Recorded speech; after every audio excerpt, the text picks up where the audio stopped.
Hello everybody, welcome back to Lil Euphie's Creative Corner. My name is Lil Euphie and this is my creative corner of the internet. Welcome back everybody. Hope that everybody's had a good Saturday. It's currently Saturday evening for me over here. Hello Sun Honey, thank you so much. Today is the finale of this piece. I need to be done with it. I've been working on it for way too long. And the wedding's less than 2 weeks away. That's crazy. Welcome on in. Come on in, everybody else. Some lurkers.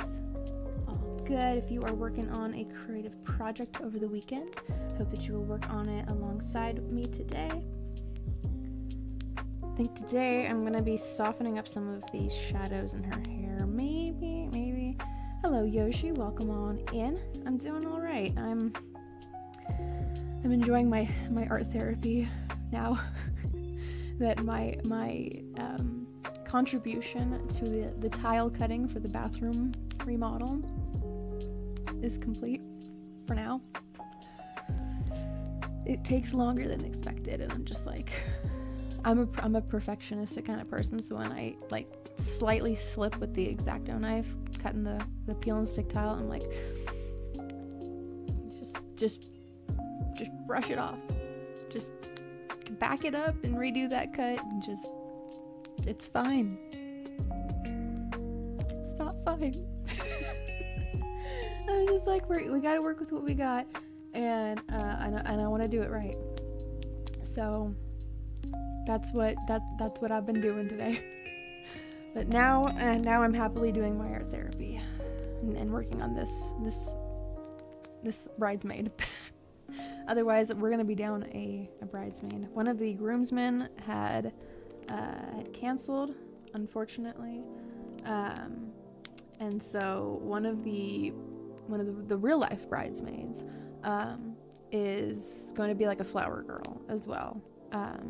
So she's got her own bouquet and then a little, thing to maybe toss some petals with.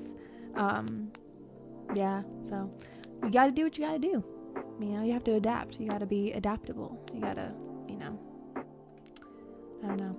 Otherwise, there's just more stress and panic that happens. So, yeah, I'm working on it. Because in the moment, I'll be like, oh my gosh, this is all messed up. But like after 5 or so minutes, I'm like, okay, I gotta make this work somehow. Gotta do what I gotta do. But anyway, so today, I know I stopped over here at her boob shade, and so I'll probably do some more work here on the sleeves and the little twisty parts of her dress, and then probably, yeah, like I said up here, do some more cleaning up of some of these shadows here. I think they're a little rough around the edges there. So yeah, and then maybe, I don't know, I wanna add a little bit more definition here around her eyes. Maybe some more detail inside of her eyes too. The heart symbols inside of her eyes are different from what I'm used to doing, so trying to stray from what I'm comfortable with a little bit. Alrighty, let me grab that color and we're just gonna jump right back into it. I believe it is this one.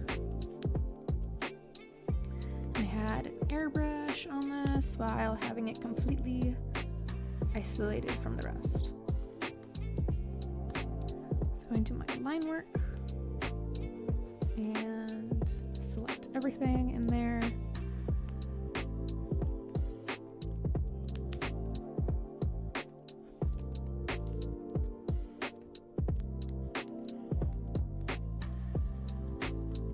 Oops, I need to select all in here and probably all in here as well. It's always those little crevices and crannies that I start missing.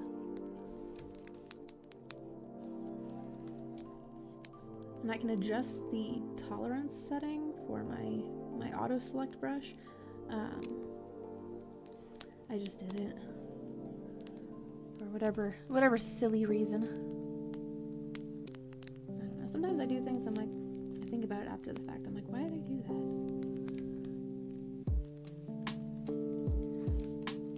that? Okay, so this shadow, I need to reorientate myself where the light's coming from. Okay, so it'll be around the corners, applying that shadow. Right? Yeah, okay. With these darker colors, sometimes it's hard for me to see where I have applied the shadow to, which is why it's actually helpful to shade and highlight your, maybe not highlight, but definitely shading, to shade your work when it's like a grayscale or like monochrome, because then it's I guess grayscale, because monochrome is more limited in ranges. Shut it from, oh well, hello Troy. The house is coming along. I'm trying to keep things organized and clean as much as I can, so at least we know where things are at. You know, I'll be looking around for some blue masking tape. I'm like, where did it go? Where did it go? Because, you know, if you're not organized, you know, very much like with all my layers up behind my head here, if you don't label them and if they're not organized, you're gonna get lost, and it just, I don't know, takes up time, takes up energy. But yeah, I'm trying to stay organized in all the chaos. But it's coming along. It's coming along. I'm happy that the crack in the bathtub is gone, but it's just finishing the entire thing that is the next task, and finishing it right, so that there's no like mold or mildew or, you know, whatever, because, you know, all it takes is just a little bit, and then like water damage can happen. That happened in my best friend's house. That they hadn't done something right, and then there was water damage. So, you know, it's you live and you learn. So there's pieces of the bathroom right now that, you know, I'm just kind of like, I mean, you live and you learn. So I've never had to, you know, retile a bathtub area before. So, you know, it's been interesting. I've never had to, you know, go under the kitchen sink and take out all of the plumbing and, you know, turn off the water and all of that stuff. So, you know, that's just what being a homeowner is about.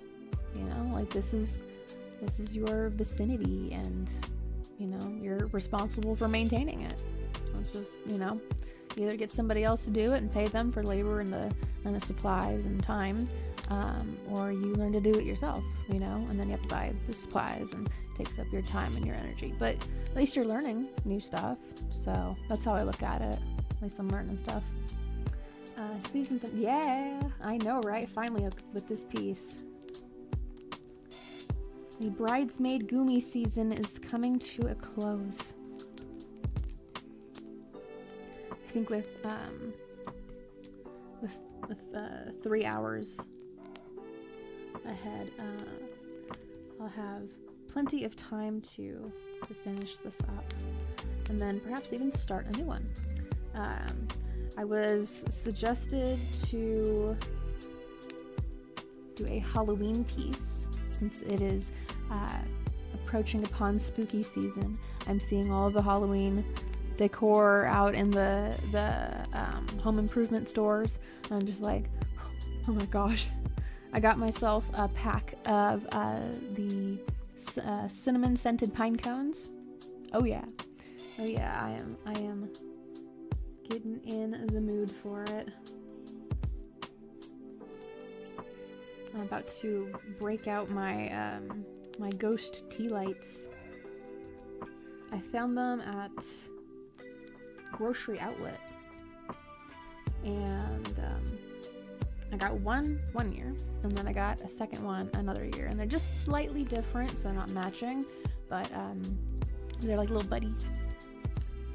There's always work owning a house. Very, very true. Very true.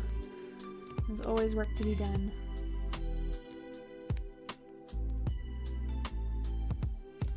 Sometimes I'll look at the dishes in the sink. I'm like, well, I better do it. Otherwise, I'm gonna regret it later.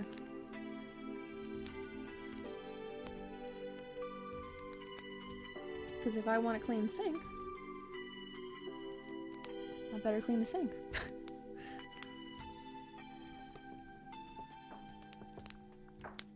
If I want, you know, chocolate chip cookies, well, I better get to making some chocolate chip cookies. If I want Gumi to be one of my bridesmaids in me and Wolf's wedding, well, I better either pay somebody to draw her like that, or I do it myself. And I make the one-to-one trace over of the bouquet that Carol has designed. It's kind of like that phrase, what is it? If you want something done right, you do it yourself, or you hire someone that knows that knows how to do it. But with this, I'm like, I wanted the bouquet to be like how Carol has designed it, you know, and I don't know how well, and also it's like in the style of you know, my artwork with Gumi. So what is that face for? I don't even know sometimes with you. Yep, exactly. Ain't nothing to it but to do it.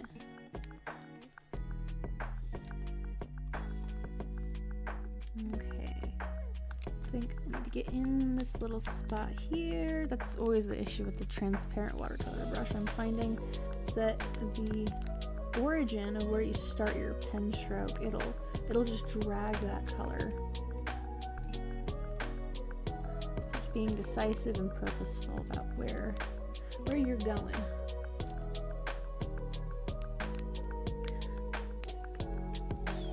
Okay, so this piece here is like folded over. Let me turn that stabilizer back on.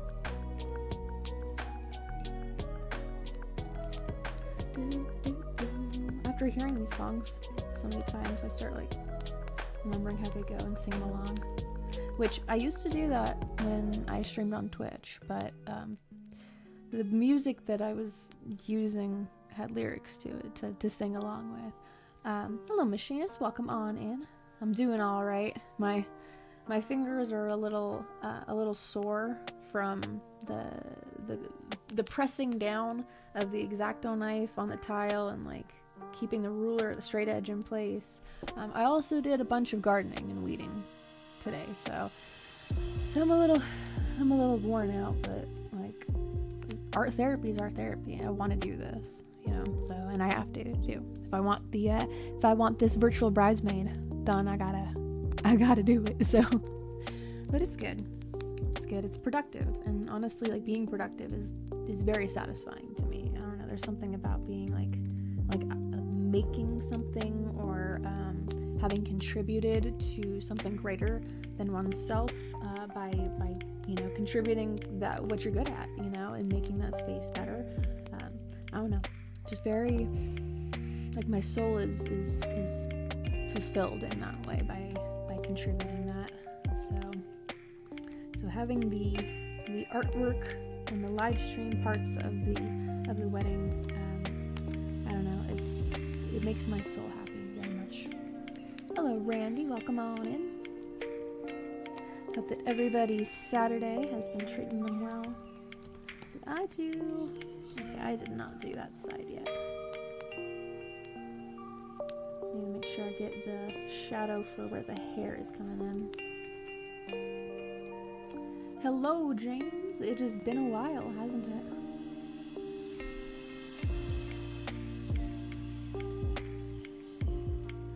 Finally getting this piece done. Okay, which side?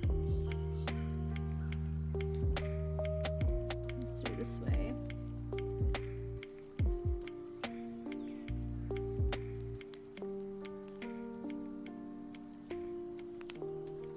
Okay, I'm trying to match up these shadows here.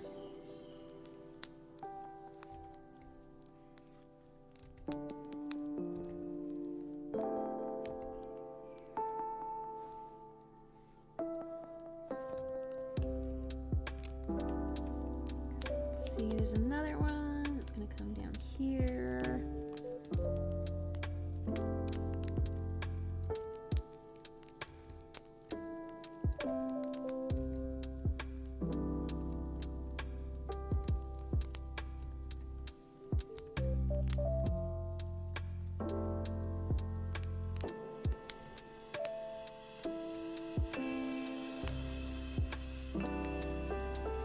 This other one in, just continuing on down the sleeve.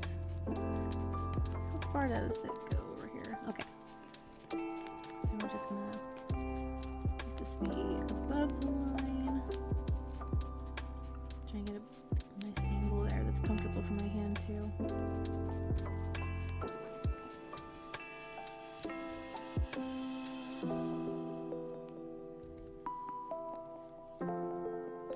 For commissions, if so, are the rates on Discord still accurate? Let me remind myself what my rates were. Let's see.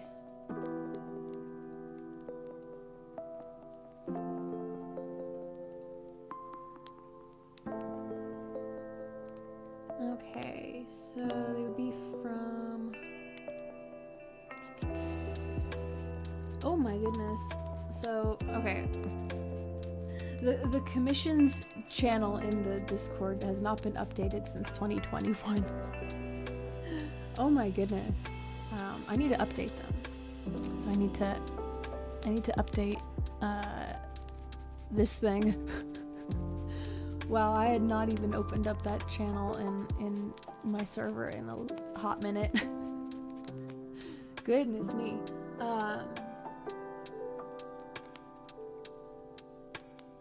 Let me update them, and then I'll get back to you. Cause coming up, I am doing the wedding, and then me and Wolf are driving to Alabama for work, and then 3 or so weeks afterwards, we're going on our honeymoon, and then after that, my schedule is more open. I just worry about being behind and taking too long, because I want to get that artwork to you guys like immediately as soon as I can. So that's why I know I had said before, I was like, oh, once I get into the studio I moved in, but like life happens. And also see the bathroom stuff freaking happens. So but yes, I will get back to you about that once I update it, because I think I'm going to be limiting them to like probably half bodies or portraits, just because like then I can get that artwork to you guys faster. The full body ones take a little bit longer, as well as if they have like as well as if they have a background to them. So I am not an AI machine, unfortunately. But, or I guess fortunately. So, I don't know. I think about that sometimes. I'm like, I like making my artwork. I don't want a robot to do it. Where are you going for the honeymoon? We are going on a cruise down to Ensenada. So we're hitting some ports in Southern California, Catalina Island, and then Ensenada, and then heading back on up to the San Francisco area. But so yeah. So it'll be like 3 or so weeks. It's in late October, early November. So it'll be Halloween. We're going on a Halloween cruise for the honeymoon, which I think is fitting because we're both kind of gothy in that way. So, and there's two formal dinners, so we have to be all, like formally dressed, but still, in Halloween, spooky garb.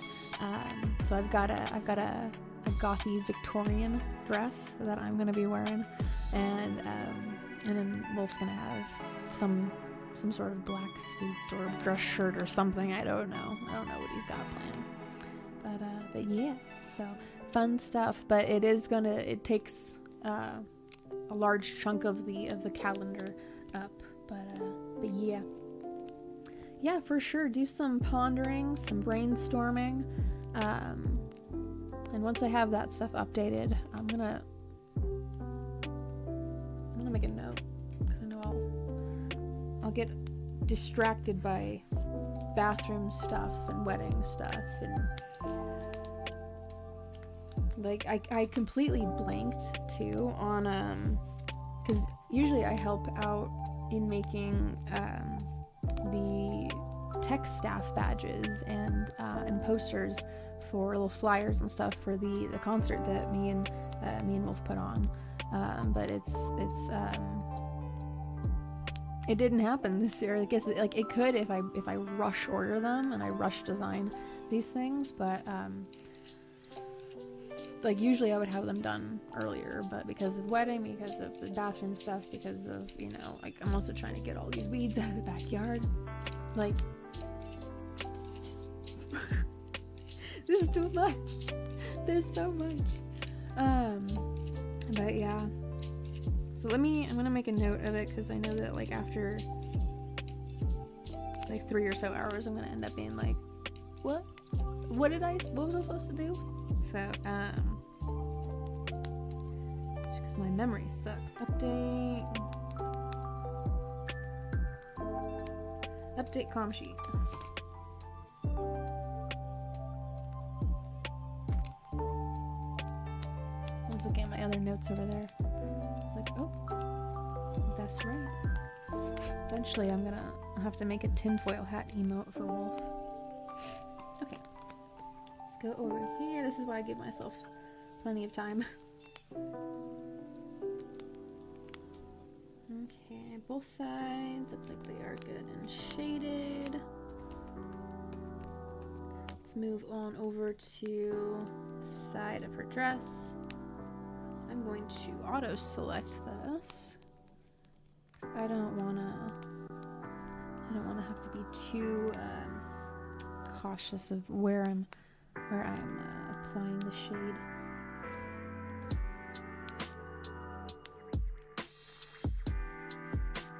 Let's see, you two dress up? Oh sure, yeah.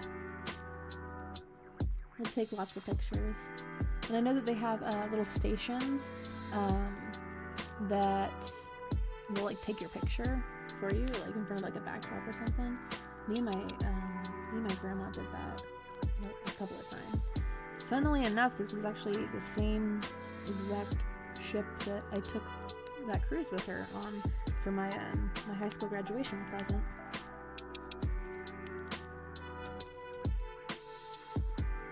So I was like, oh, that's check that out.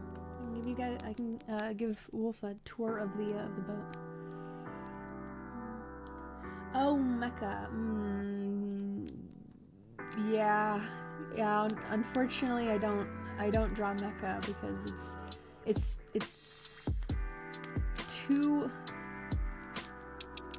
like geometrically challenging, and my brain starts to fizzle out.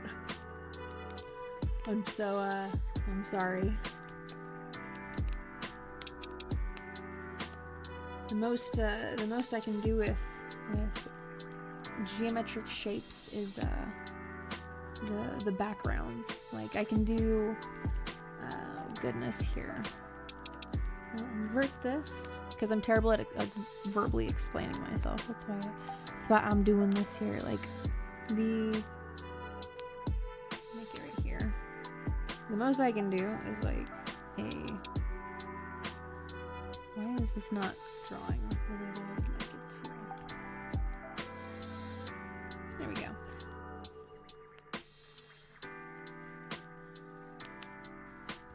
A box. A box. And you know, and then like trying to add some perspective somewhere in there. Like this is why sometimes like when I am thinking about making my comic and storyboarding like different rooms and like where things should go, I get scared. I'm like so yeah, it's just doing like this stuff, I start thinking mathematically. So when I speak of like, you know, drawing plants and stuff, I'm like, oh, it's so freeing. There's no boxes or straight lines or, you know, but yeah. But that's the reason why. Not just because I'm like, no, I don't want to. Like, it becomes a mathematical equation. So, somewhere I just want to ask you first. Oh yeah, no problem. Yeah, I would definitely go to an artist that is their that is their specialty, because then they'll do it really well, and enjoy it as well at the same time.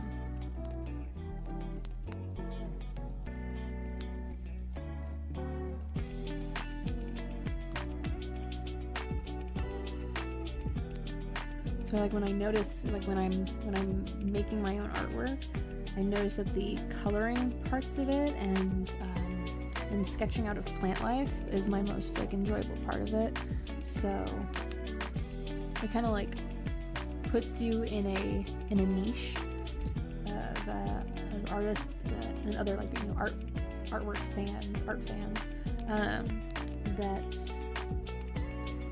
also like, you know, mecha, or, you know, with the coloring parts of it, or like, you know, plant life, like I mentioned. I need to re-invert that.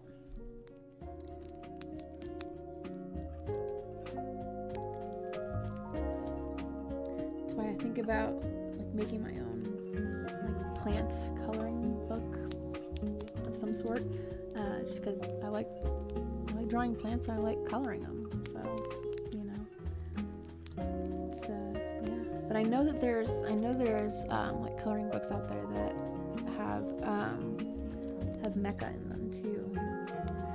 I was at Target with my mom the oh my gosh, not the other day, like this was back in when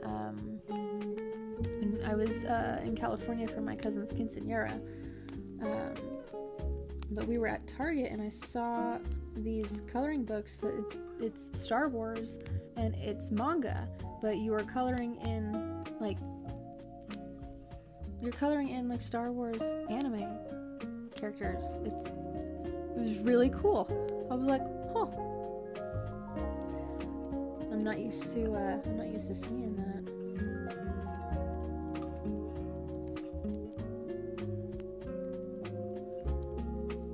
But like I had seen at the Barnes and Nobles down there in Valencia. That's where the quinceañera was at.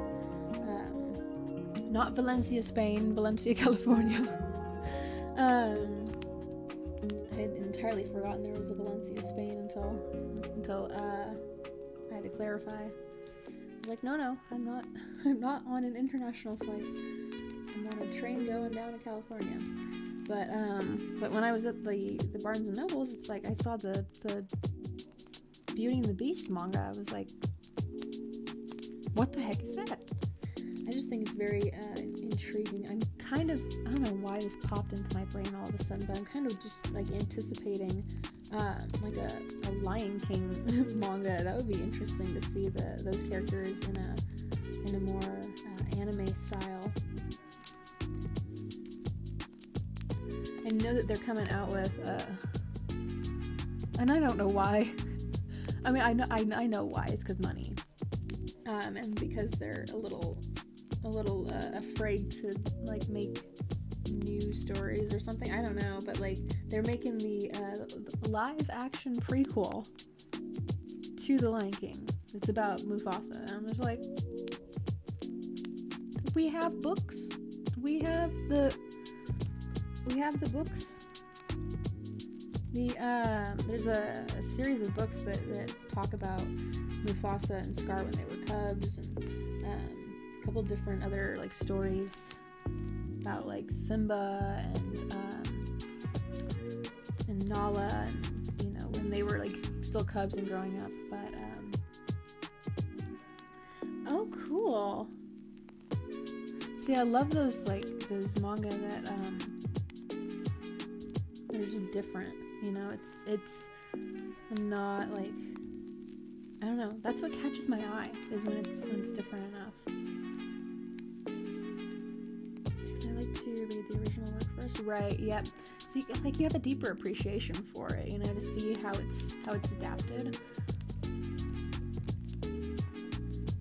And that's what was the thing with the Beauty and the Beast manga that I picked up, because it's from their Mirrorverse universe, whatever, where all of their characters, like the good guys and the bad guys, they have different designs and different things that went wrong in their original stories, and they have to protect their world from these, I don't know, they're like bad guys of some sort, whatever. I didn't get into the game, but the adaptation from, you know, the old movie, not the live action one. I don't like that one. I don't like any of the live action stuff.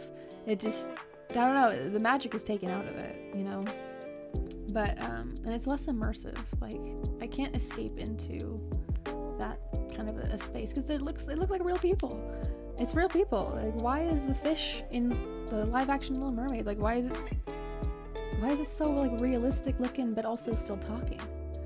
Like, that bird, like Scuttle, should not be like talking and moving like that. It's just off-putting. It's just weird. But like, that's not a good adaptation. But when it is, and it's, you know, changed enough that it's its own thing, you know, like they changed the outcome of the Enchantress's curse, so that instead of it changing around the castle and the rest of its staff and inhabitants, the beast reflected it with the mirror, and it bounced off into the forest, into the village, and, you know, then it started changing around the villagers that got lost in that forest, you know, and instead of the, you know, Enchantress just giving the rose to the beast, and then that being the end of it, she gave her last rose to Belle, and then it gave her, you know, these powers, you know, to bring things, you know, to heal things, and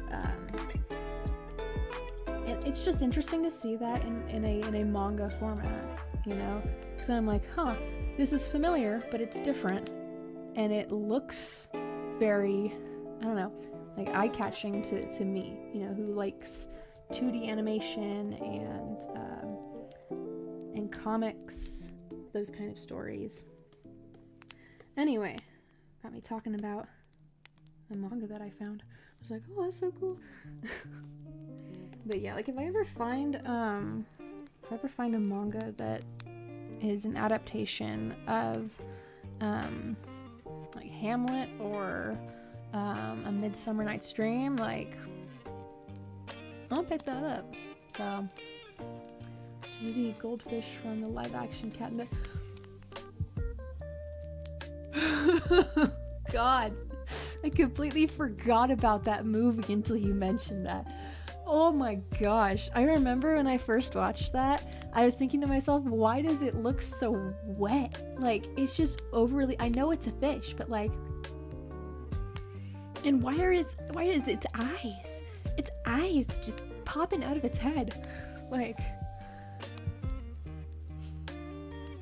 I don't know, I just feel like it was a little bit like overdone, like eerie, you know? It's that off-putting thing again. It's just like, and that world is already like wild and crazy, so, but that was just over the top. So, what did you think of the rest of the movie with the additions of the slapstick comedy from Michael Myers?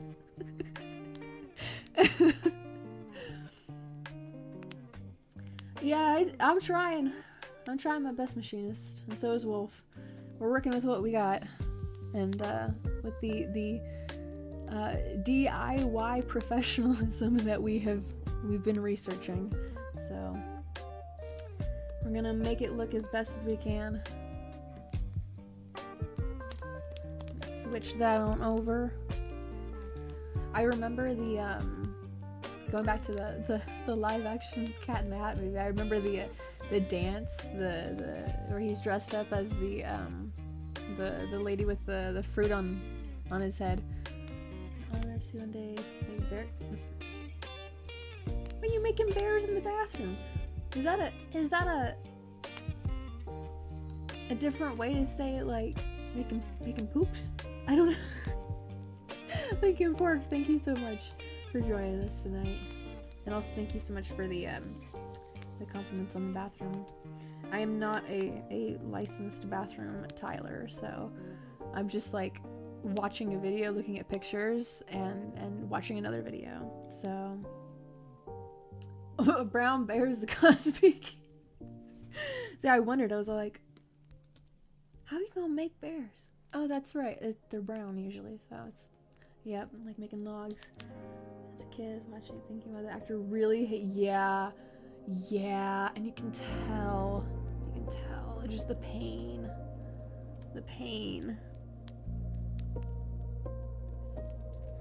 What am I doing trying to select that manually? So the line work. I remember the and this was just crude.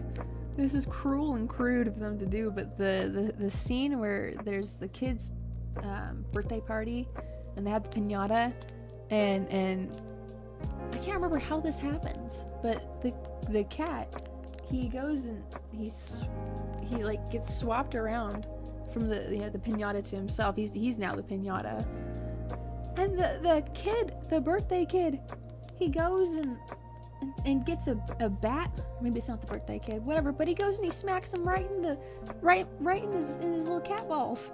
And it's like, what in the world?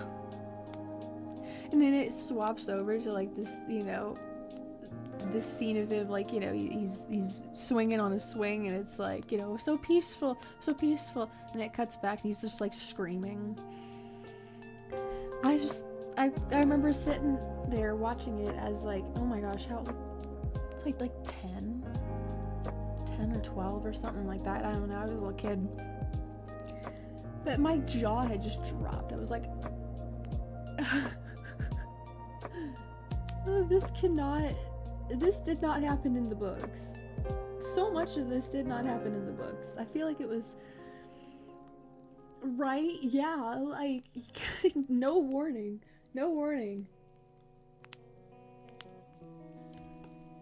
Wasn't there was a part of the song that he was singing when he was dressed up as the lady with the fruit basket head.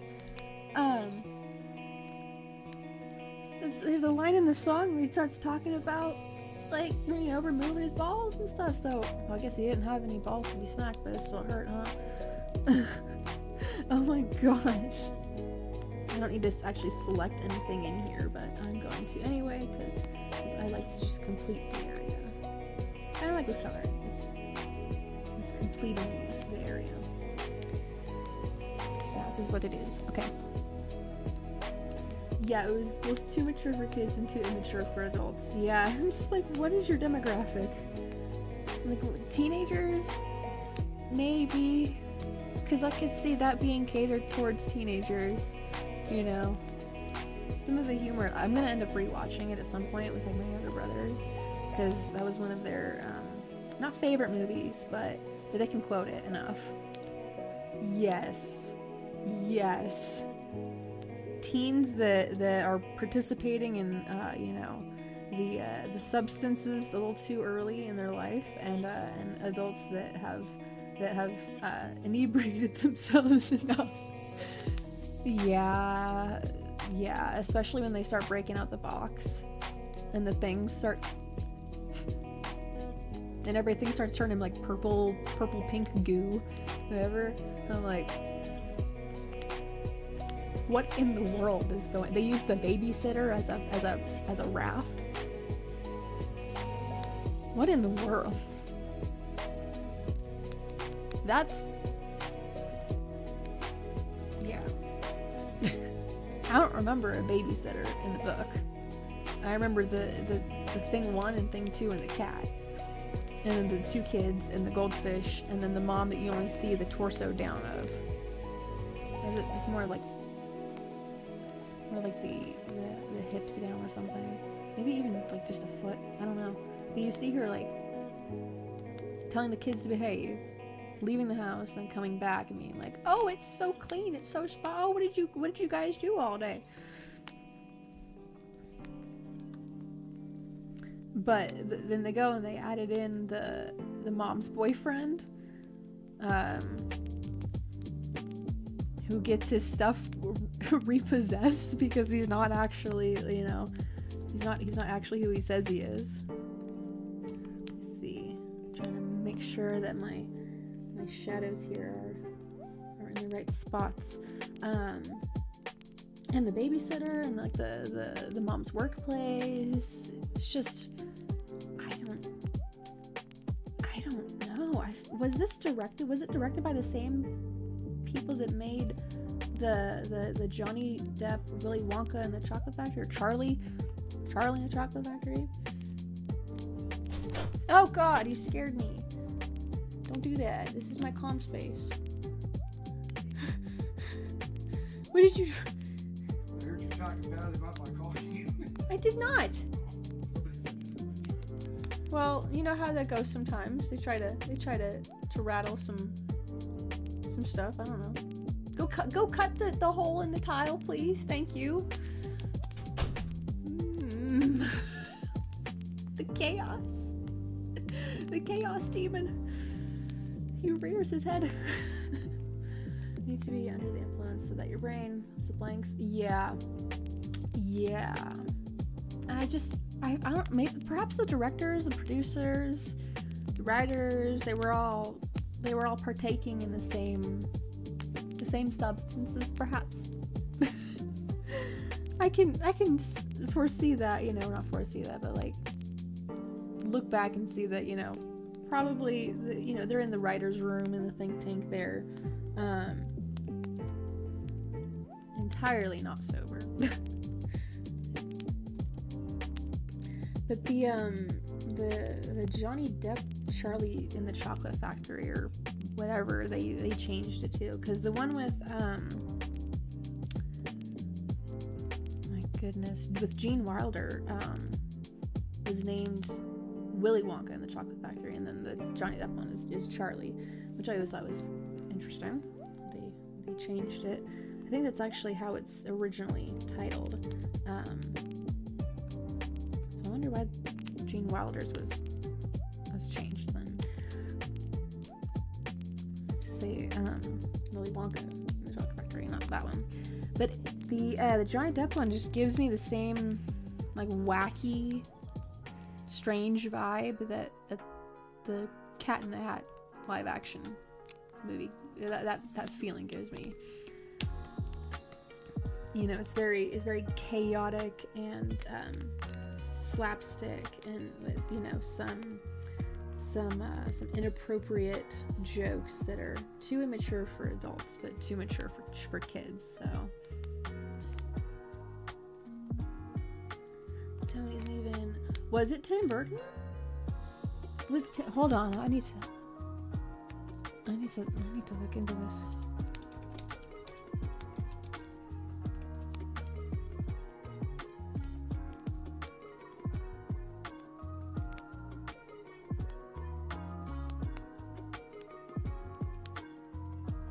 Oh, Alec Baldwin, how time in life and actions to your consequences to your actions have not boded well for you. So it says it was directed by Bo Welch. I've never heard of him before, but I wonder. No way. Okay. I don't know if that's a fan trailer or not, but I don't even know.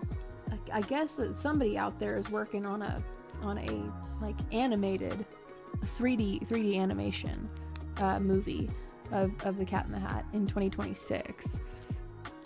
Take that with a grain of salt, because again, I don't know if that's a fan trailer or not. It doesn't look like it's fan made, but it just looks weird. Oh my gosh, I just saw this in a video thumbnail. The Cupcakeinator scene where he looks at the guy that's running the show. He looks at him. He goes like, "I'll get you, and I'll make it look like a bloody accident." That stays in my head. That's a core cinematic memory. Like, I remember that. But yeah, I have never heard of this Bo Welch guy, but I would not be surprised if he was influenced and inspired by Mr. Burton. Yeah, I know, seriously, they had to be on something. He kind of looks like he's on something. I looked up his picture. Kind of looks like he's... I don't know. I can't tell off the pictures half the time. But, the weird Edward Scissorhands looking town. Wait, hold on. Was the town in Edward Scissorhands? Like... It was just like a copy-paste? Like every single house was like the same? Because that was always such a strange thing to see in the live-action Dr. Seuss, or not Dr. the Cat in the Hat movie with the town, like that all the houses look the same. I know in real life there's, you know, certain areas of the country, of the globe where, you know, all of the houses and the buildings look the same. It's kind of be weird though. Like, start feeling like an NPC. Hello, Spank. Welcome on in. If you are lost, I hope that you find your path over here in the creative corner.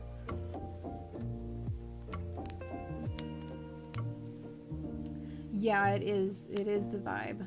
That is the overall atmosphere, is that like nothing crazy happens here, nothing changes, everything's always the same, and we're always happy. We're also on a lot of drugs.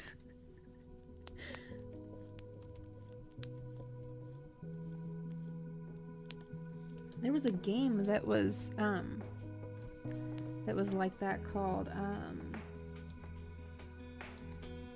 We Happy Few. Oh my gosh, it's been a long time. But you know, where everybody's hopped up on the joy pills. That's how I feel like it would, like that factory, that or whatever, like real estate thing. I can't remember what the heck it is that the mom worked for. I think it was like a real estate company, real estate agency, but like I feel like that would be a very easily adopted character into the We Happy Few, like a mold and that stereotype. It's that, you know, everything is fine here. There's no need to cause any alarm. Just, you know, continue to, what am I doing here? To continue to, you know, consume your happy feelings. You need to get the, you know, the house all ready. You gotta make sure that you have, you know, the specific food that your boss is, you know, is wanting, because like you need a promotion or something, like, you know. It's, yeah, I don't know. It's been a while since I've seen that movie. Either one of those.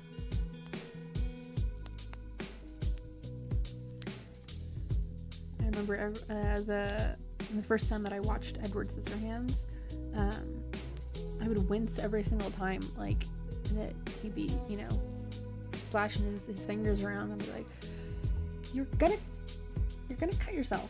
You're gonna cut someone. Like, be careful. Like, my goodness. I need some like little like rubber covers whenever you're not intending to do some work. going in and making these little shadows. I think that I can see them. I don't have any of this selected right now, so I'm being a little gentle about it. Okay, let's go over this piece and see if there's anything else in here. I do want to put like a few little shadows in here if I have time for it. So I need to go over here, soften up her hair. This one? Here it is.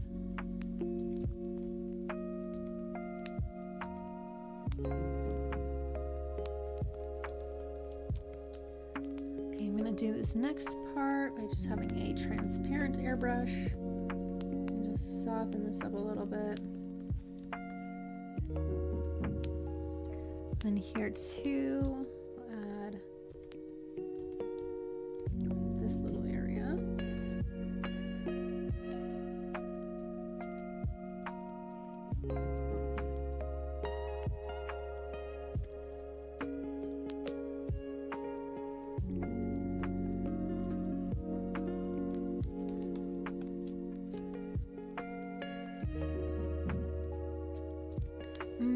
Yeah, it's always kind of an issue, and it's partly transparent down there.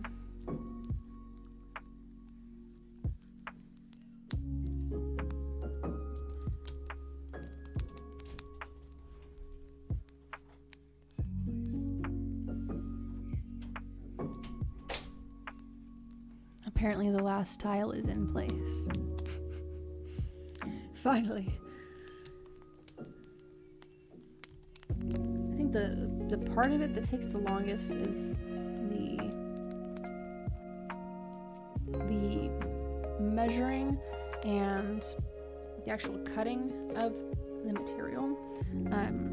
Because the straight edge, the workbench that we have in the garage, it was there when we first moved in, and I think somebody built it, and it kind of moves. It has a little wobble to it. So when clamping down the straight edge,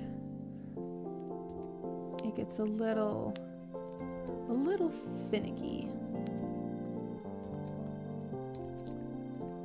So it gets a little time consuming. And I start like talking to the straight edge saying, "Can you please not move? Can you just stay where you're at? I would like for you to just no longer move so I can get this piece cut." Hello, Jonathan. Welcome on in.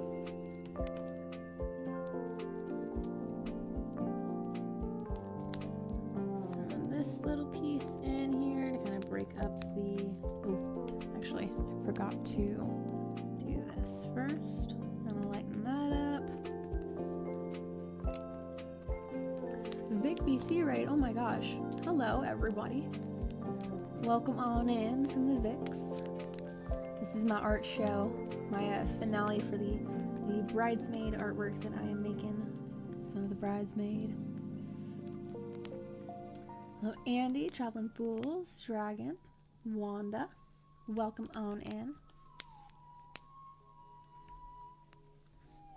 This is what I do every weekend that I can.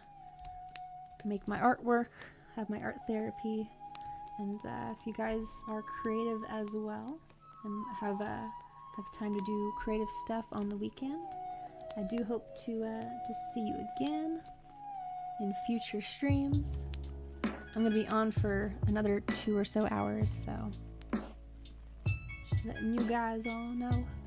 Hello, Timber. Welcome on in. You do diamond art. Oh, that's awesome. I've seen pictures of that stuff, and I've seen them on the shelves at Walmart and Target before, and I've never been brave enough to give it a chance myself. But I think that I think any kind of creative work is healing for the soul.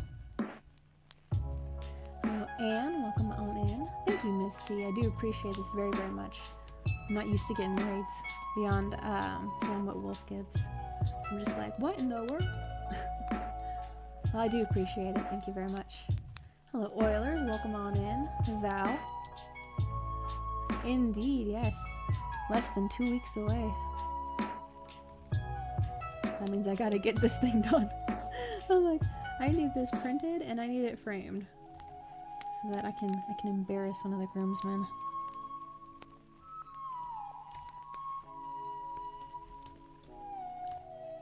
But in my opinion, he fully deserves it, so I don't feel bad.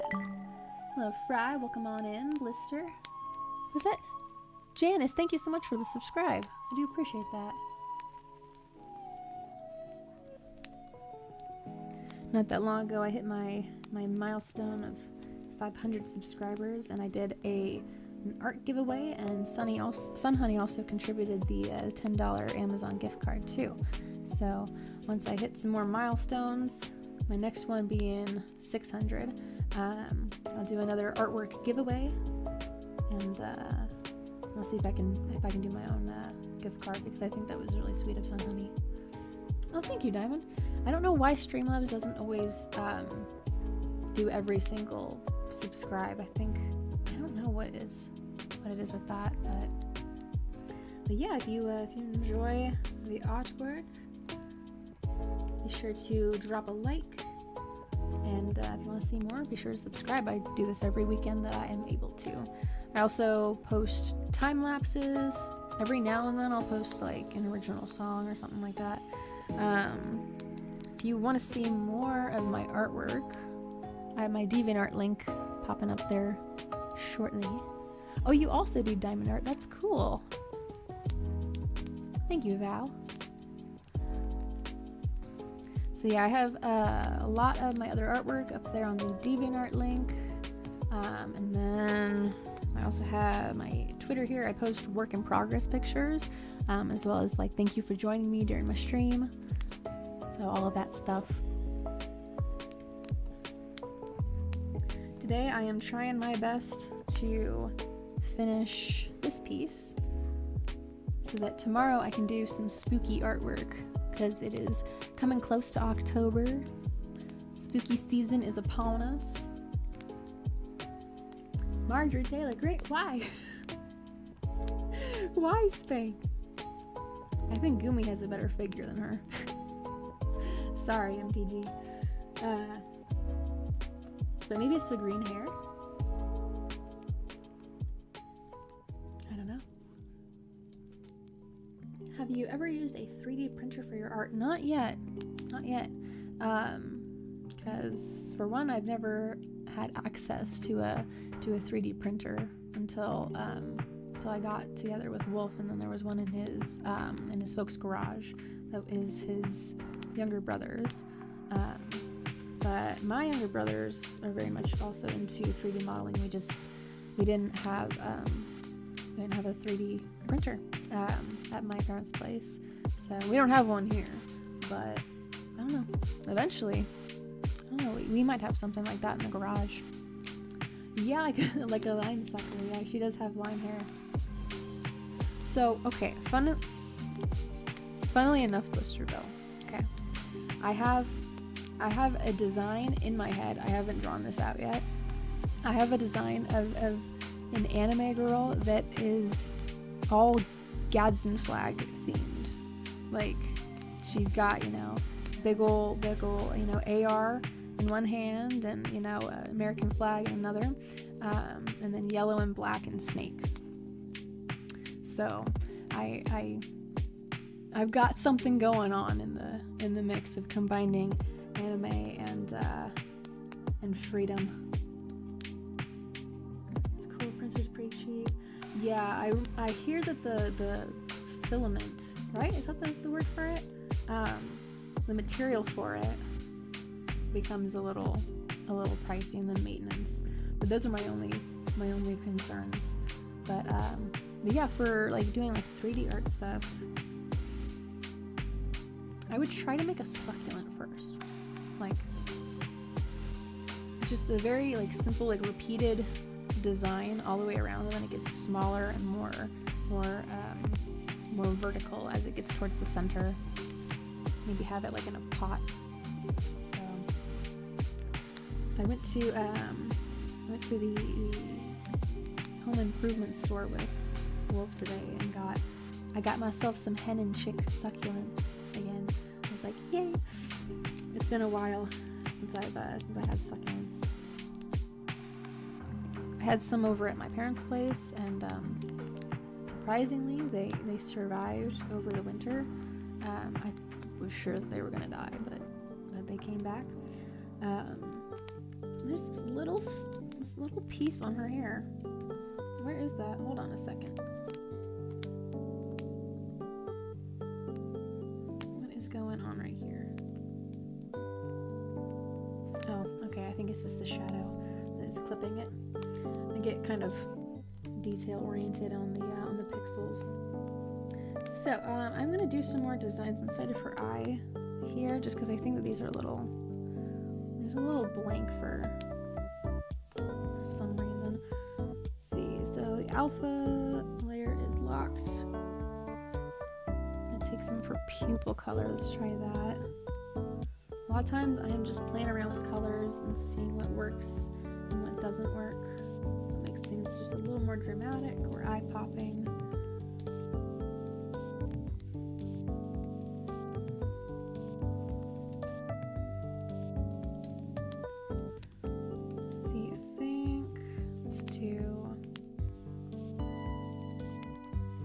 Add another layer in here. Make it above the pupil. Add glow. A young Marjorie Taylor Greene. I don't know what she looked like when she was young, but like, did she have green hair? I swear, yeah. I was like, Spank, I think you're obsessed. Everywhere you go, you see her face.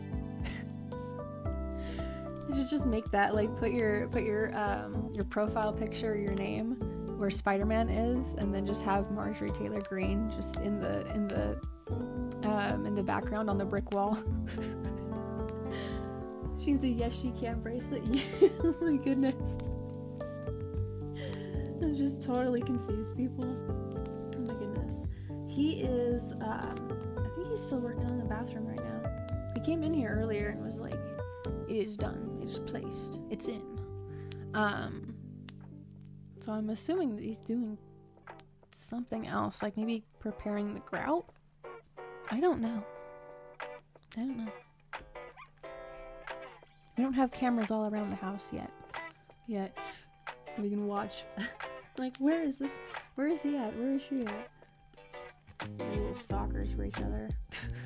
Like weirdos. Alrighty, let's see. I'm gonna put in some highlight here in her eyes. When I'm selecting a highlight color, I just make the color wheel more towards a warmer shade, and then increase the value just a little bit, so it's not the same color over and over and over again. Because then it does look a little dull after a while.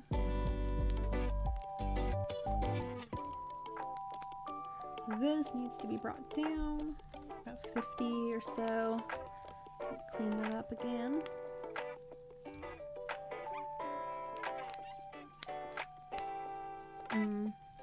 I need to do this on a layer that is above everything in this folder. So technically I could do it on the highlight layer here where all of our highlights are on. I do want to separate them though, a little more control.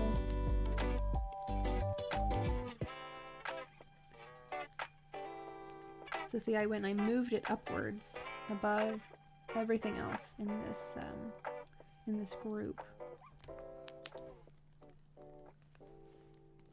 So it will affect the line work of the eye, but not her little light markings. Sometimes this can get confusing, I'm not gonna lie. I'm gonna copy and paste that because I like the shape. Flipping it horizontally. Okay. Now our eyes have a little bit more depth to them, but I feel that there could still be something, like something in the middle.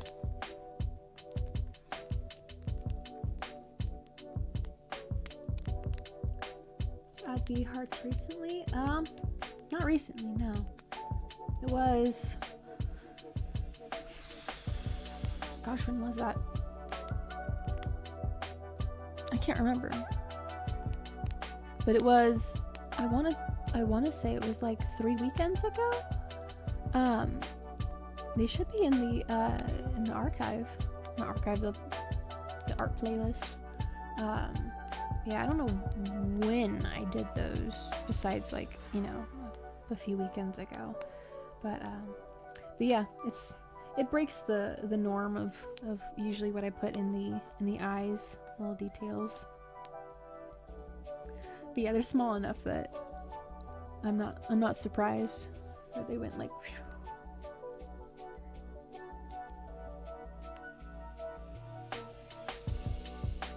Yeah.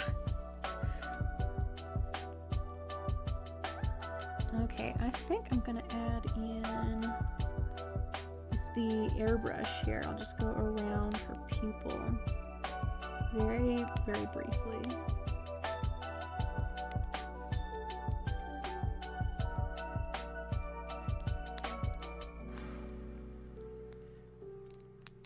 I think that adds some depth to her pupil.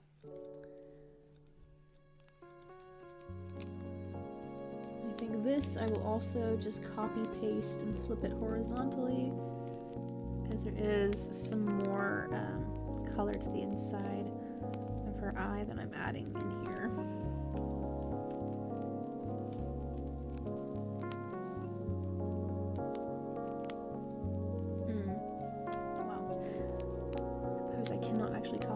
But I didn't make a new layer for.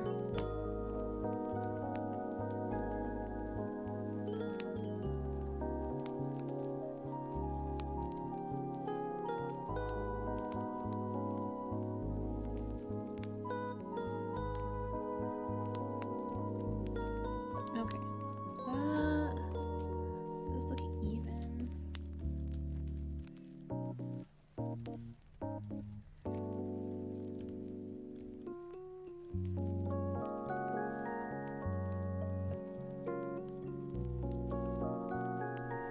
Oh yeah, no, he's working on the bathroom. I just heard it and I was like, oh, well, that confirms that. Thank you. Yeah, it's different. I'm not used to adding little shapes and different details like that into the eyes, but you know, honestly, I like them. I like them. Okay. Spank. Listen, then you're gonna be like, and make her blonde, and then put her in a you know, a more professional dress, and then put an American flag behind her. Okay, you know, now that I'm thinking about this, okay, because we've seen Trump in anime form, in manga form, okay. Oh, I totally forgot to tell you guys this. Okay, so while I was looking at manga, right, they have these new Death Note stories, right, like the Death Note series.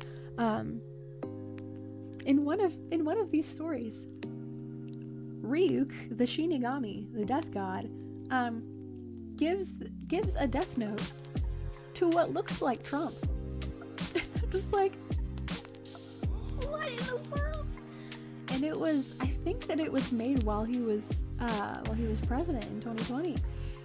Like, not 2020, in 2016. Excuse me.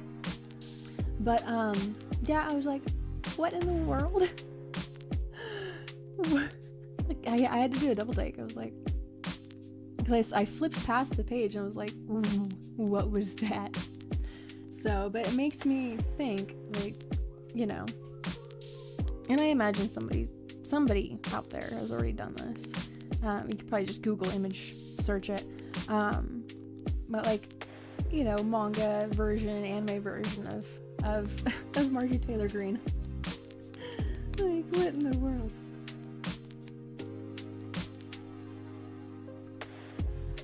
But the people gonna do what the people gonna do, man. Like, the culture has changed.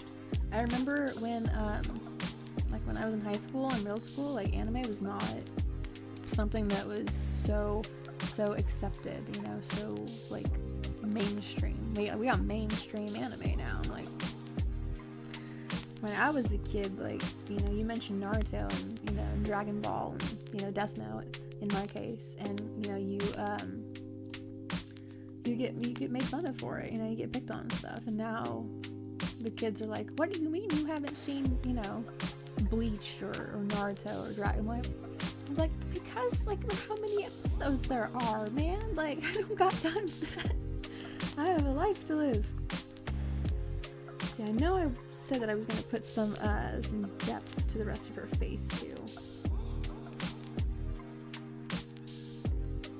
I'm kind of, like, talking and doing a reevaluating. Sometimes when you've been staring at something for too long, there's some, like, problem spots that you don't see until you know, do a little flip around, a little flipsy there. So yeah. What wrong could come from having, from giving Trump a death note? Yeah, like, yeah, or Biden too, Kamala. I mean, like, I don't trust any of you with this power. I don't know why were you went, because he wants some entertainment. He wants to see some chaos. That's why. Hello, Niels. Welcome on in. I'm talking about drawing politicians as anime characters and what that would look like, and also the choice of giving. Oh, thank you. It's a long time coming. Long time working on it. The possibilities of giving the president of the former president of the United States the power to simply write a name in a notebook, and then, you know, however many seconds, I think it's like 30 or so seconds later, you know, if you don't list how you would like for them to pass away, then they just pass away from a heart attack. But so yeah, so giving, you know, the current president or the former president of the United States, or any president really of any country, that kind of a power. Like, because I saw that at a bookstore. To one of the series that I grew up watching. They have a new set of stories, and in one of them, it appears that Donald Trump was given a death note by a death god, a Shinigami. And I was just like, why in the world is he here? I didn't realize that he existed in this universe, you know? In a way, it kind of, like, because it looks so much like him, you know, with the hair and the physique, you know, the face shape. There's no way that's just, you know, generic politician, but generic, you know, businessman. Like, it's based on somebody. But it kind of breaks immersion. It kind of breaks my immersion of the Death Note world, seeing that, because, like, this is supposed to be fiction. Like, this is supposed to be like a fictional device that, you know, you just open up this notebook, write, you know, the person's name in it, and have, you know, their face in your head, and then they're gone. You know, in 30 seconds they're gone. You know, not like a Thanos snap or anything, but, like, you know, they're gonna kill over of a heart attack. So why we got real people in there? You know, like, I don't know. It was the same thing that I felt when I was watching The Boys. And then they like name dropped Lindsey Graham.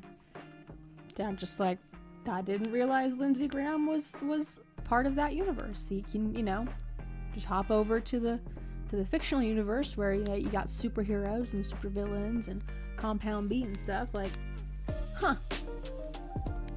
Does he know that? Like, it was just strange to hear. In one sentence, they're talking about Homelander and how he just laser eye killed a whole crowd of people or whatever, and then the next you're talking about a real life politician. So I was just like looking out my window after that episode. I'm like, where's the superheroes? Because apparently it's one in the same universe. If it's the same person being mentioned. I'm trying to get back to, here it is,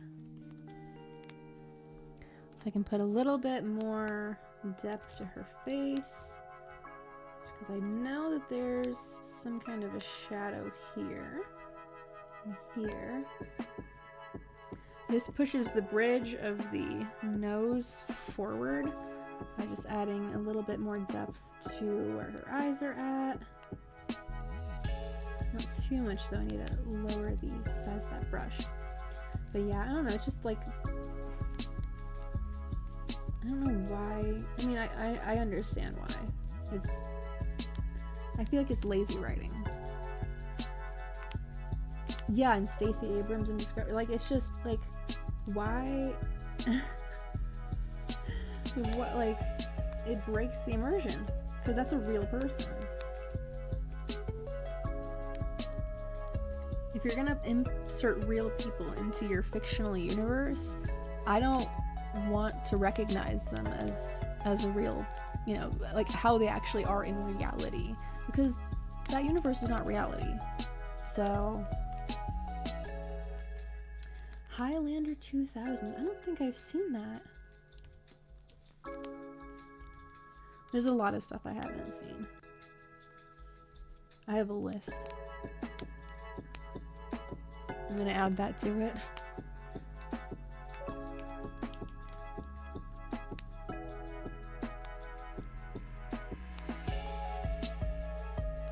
At least to check it out.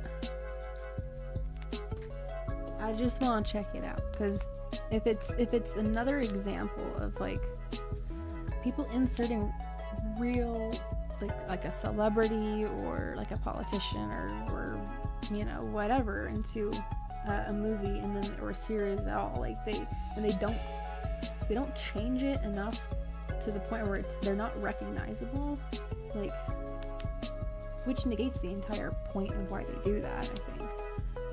But again, like, you're sacrificing that universe for this insert, this insert character. So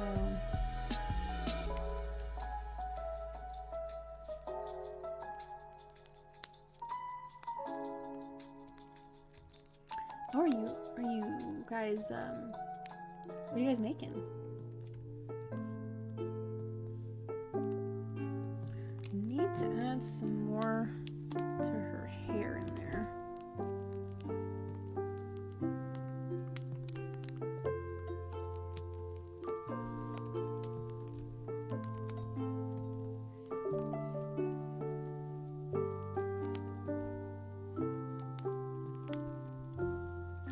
For a second I read it that you and your wife are making vodka.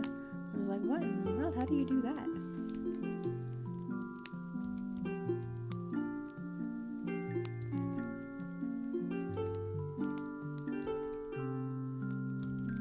Oh dang, so I would like to have that problem. The other day, I had this thing called a buzzball. I never had it before, but it was like a passion fruit martini one. I had to mix it with Sprite. I was like, this is not my thing. Okay, I think parts of her eyes, I don't know. I wanna clean them up just a little bit because it looks a little messy. When I went and added the darker colors.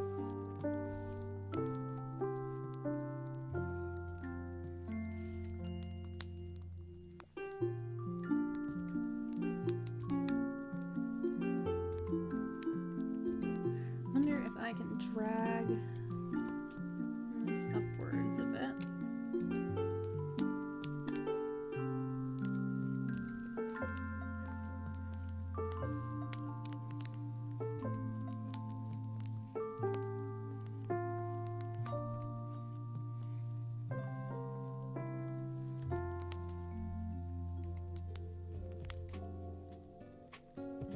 Trying to smooth this out a bit.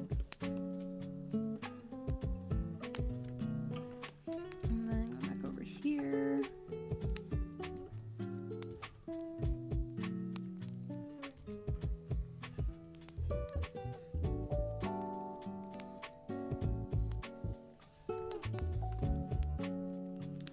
Okay. I broke those up a little bit more. See. Okay, I want to re-look in different parts of her face. Oh, that's what I wanted to do. Put a little bit more highlight on her nose.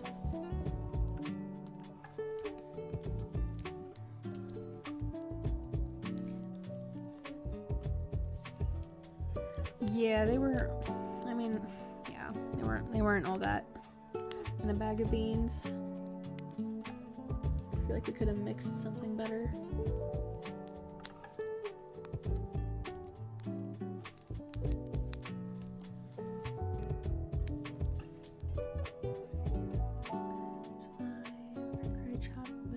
Ooh.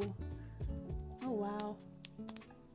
See, that's dangerous and you can't taste it. Especially because I'm a featherweight and just like a little bit it's gonna get me on my it's gonna get me on my ass. I'm just falling all over the place. I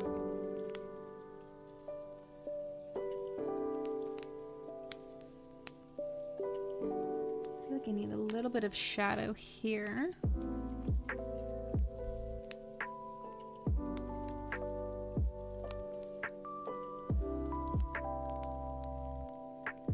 Clean this just a little bit more.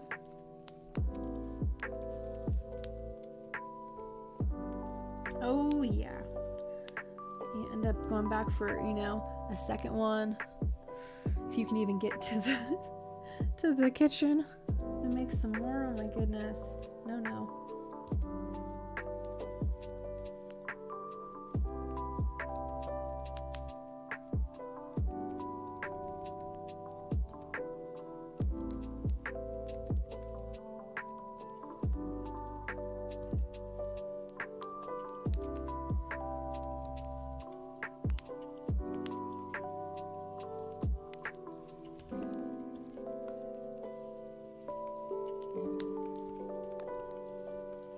Ocean spray, cranberry.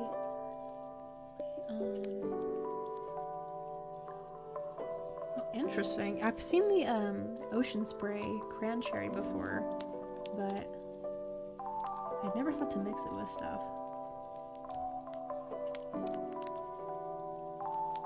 Oh my goodness.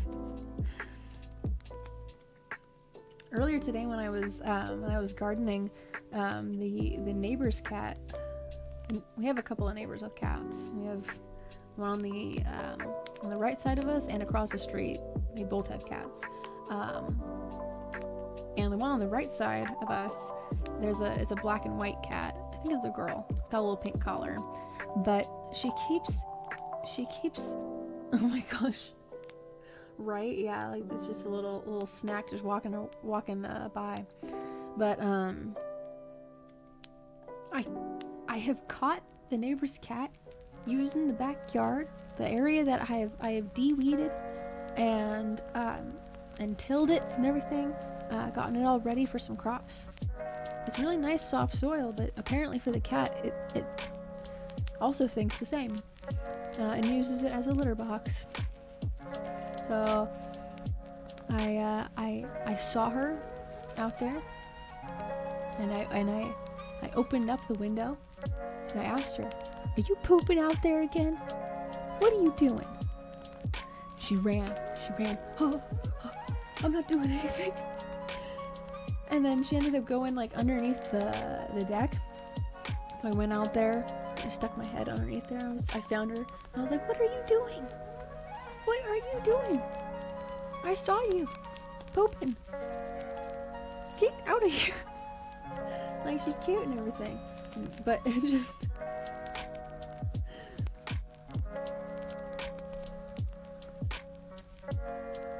like, you can't be pooping in my yard, man. I just... Then she goes and she like is hilling this stuff. I'm like, I know what you're doing, man. Yes, we have all gathered here today to witness the finale of my artwork.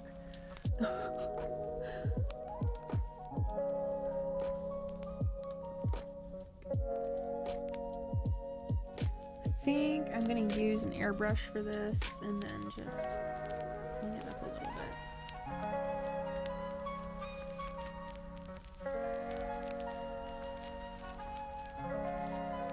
Clean up the middle a little bit so it's not so shaded.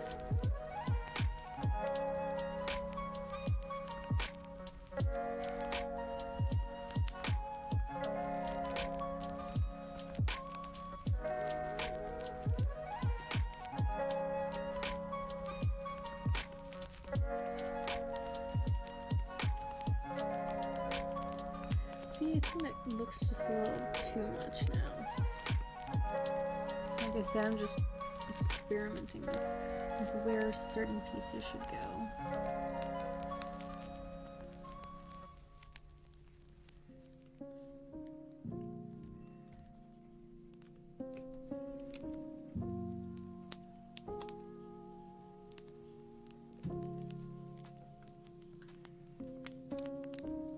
Oh, 17? Oh my goodness.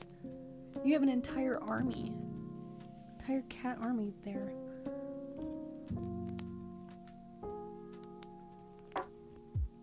And yes, they are. I'm just like, why you gotta do this? Why you gotta do this? I'm tempted to, in an attempt to dissuade her from the backyard, I'm contemplating growing in a container because it's part of the mint family and it's going to be invasive if I plant it in the ground. But a catnip in the front yard area, just so that they will stay out of the backyard. They can stay in the front.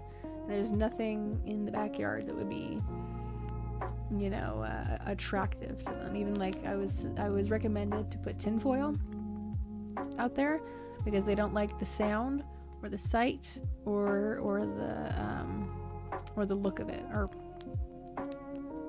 the sound, the feeling of it too. They like the feeling. Indeed, yes, I had a mint plant in my old bedroom for the longest time. And then just rubbing the leaves and smelling them, like, it's aromatherapy. It's very relaxing.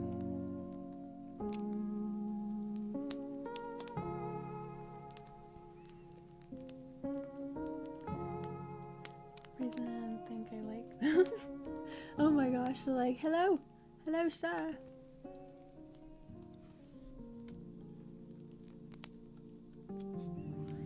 Don't you want to pet us, sir, please?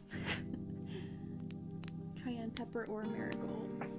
Ooh, okay, so I was already planning on getting some marigolds because they're good for the perimeter around your beds, so that the slugs and snails, they go after those, they start eating those, and they leave the rest of your crops alone. But cayenne pepper,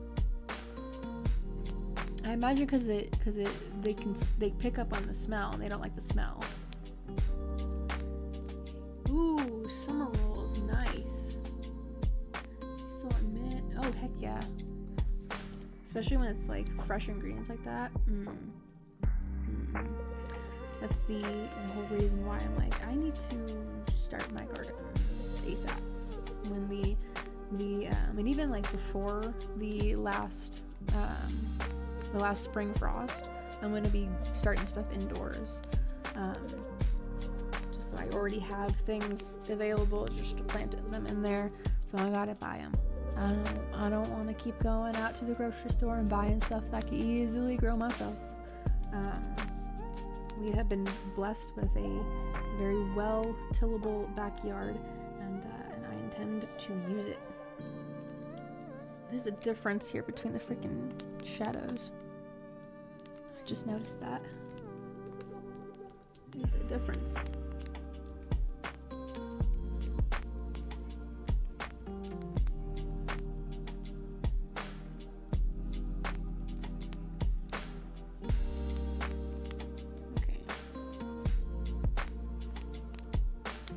Oh, even rabbits and deer, heck yeah.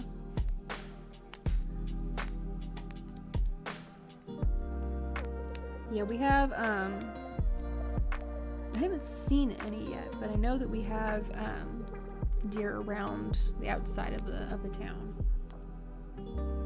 Nice, yeah, see, that's the way to go, Niels. Using rice paper and making rolls. Sweet, yeah. Oh. Don't even mess around with the peanut sauce. I'm all about that. Oh my goodness. The late night snack that Wolf and I are gonna be having at the wedding is jerk chicken skewers with peanut sauce. So I've had that. Whew. It's amazing. Well, we are certainly gonna be using a lot of fresh veggies. I don't like eating so much like the packaged processed stuff. Like, it's fine every now and then, but like if it's every single day, I'm like, can I just have something like that I made myself? You know, like, can I have something home cooked? Because it like I said before, it's satisfying, but it also tastes better. Because it is right out there. Like, you can't get fresher than that. But we do still enjoy our steaks, so ain't gonna give that up anytime soon. Oh, you hunt and trap too? See, that's even more like in control of where your food's coming from, you know. And I imagine that there's even a deeper satisfaction in having hunted that prey and then trapped it, skinning and then, you know, parting it out, and then, you know, having it available in the freezer, and, you know, or yeah, my dad and one of my younger brothers, and I know it's not the same, but it is very much like going and getting your own food and bringing it back to your family. But they went crabbing once, and my brother said it was really satisfying. He enjoyed it a lot. But my dad and my younger brother, they came back with just an entire freezer full of crab meat. And I was like, me and my mom were like, what are we gonna do with all of this? You know? Eventually, like, they ended up giving some of it away to, like, my dad's coworkers, just because we had way too much. So, ooh, cherry tomatoes, heck yeah. Yeah, especially when, like, you're out in, like, the sunshine, you get, like, vitamin D, you're being productive, you got, like, you know, fresh air. I can't stand being, like, cooped up inside of the house for the entire day. Like, even in the morning time, I'm like, open up the blinds, open up the window, go outside, have coffee on the porch or something, like, you know. There's just something freeing about not being inside of the building. Hello, beer guy, welcome on in.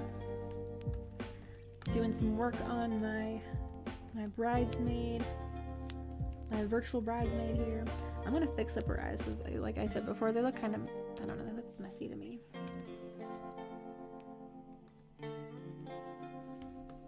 Trying my best to finish it today.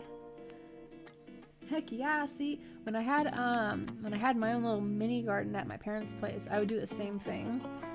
When I was making myself like a baked potato, I have green onion currently growing on the countertop inside the kitchen. And it gets, you know, natural lighting in the morning and in the midday. But I had a lot more when I was over at my parents' place because they were more established. I just planted those like 4 or 5 days ago, maybe a week ago. So they're popping back up. But yeah, when I would go out and get some fresh green onion for my baked potatoes, or for ramen too, it was amazing. It totally beats store-bought anything. Like, I tried to grow purple potatoes at one point, and it didn't work. I think I did something wrong, and I didn't have like the right soil. I think that's what it wasn't soft enough. Because they were just tiny little things, and they weren't fully developed either. So for tacos, see, I heard you talking about tacos earlier, and it ushered in this craving for street tacos.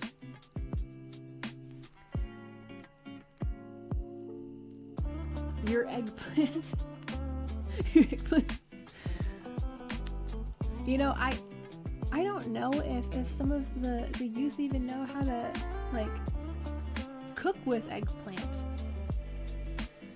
I think that they just see that and they're like, oh, it's a pea-pea. And it's like, it's a plant. It's an actual plant that you can cook with. You can make it. You can eat with it. Like, you can feed yourself with it. It's just, humanity is lost on the youth of today. Oh yeah? I bet you did, Masad.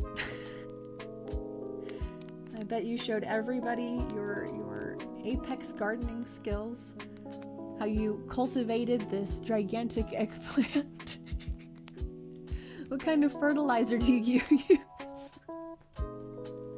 Oh my god. Dude, yes, then they get so freaking big. They make the best mashed potatoes. Like, I don't mess with that Idahoan stuff when we have like good Yukon potatoes. I will make some legit mashed potatoes.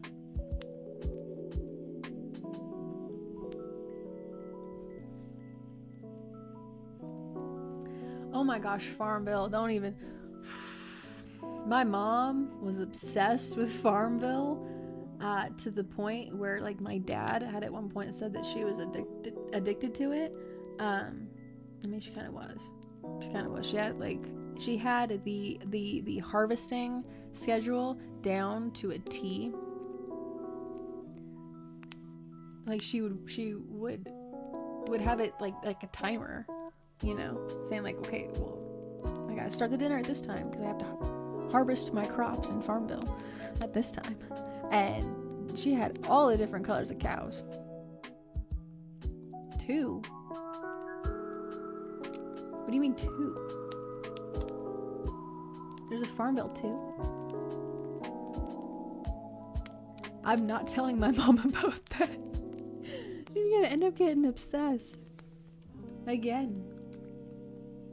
What, did they like change the graphics and things are like 3D animated now, kind of? Like, because I remember the first one, it's like a top down.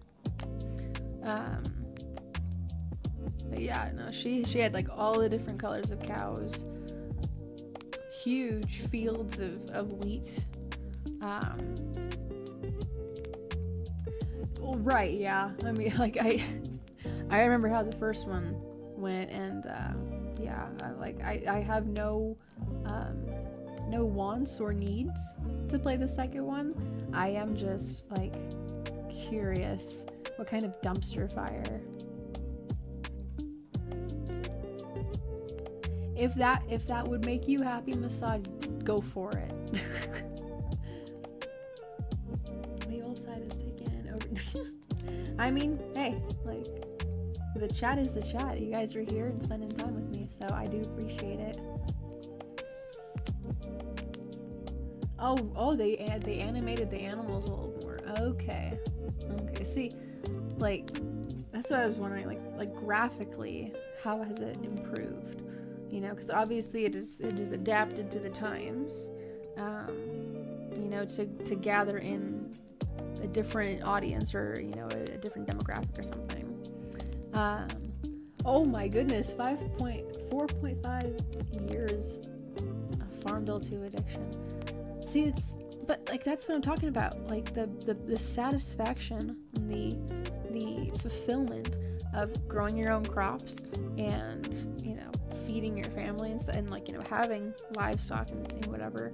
That's the addicting part of Farmville, you know, and having like a sandbox area, and you have goals, you know, to achieve. It's very much like how, like, I got my backyard out here.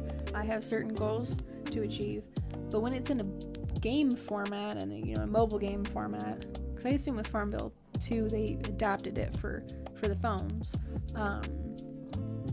but it's you're achieving that goal in like in a pocket version, you know, in a micro version, so it's more easily attainable probably. So, and I imagine that's where the fun comes from, that satisfaction of, you know, having grown an entire like, you know, field of wheat, and then, you know, harvesting all of it, and you know, having your livestock and such.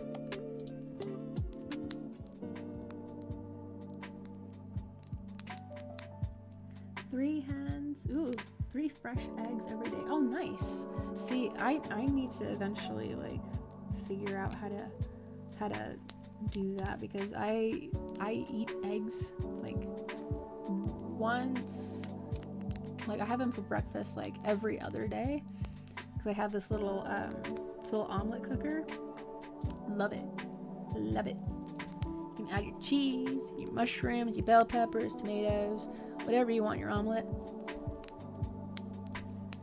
It's not the same as making it on the stovetop, but it gets the shape down and it cooks it. Oh, really? Oh, like it gets colder and they don't produce as much? Is that is it like that? As addictive as Sid Meier's Herbally. Oh my goodness. Yeah. I've seen some people's builds on there, and I'm like, you go crazy.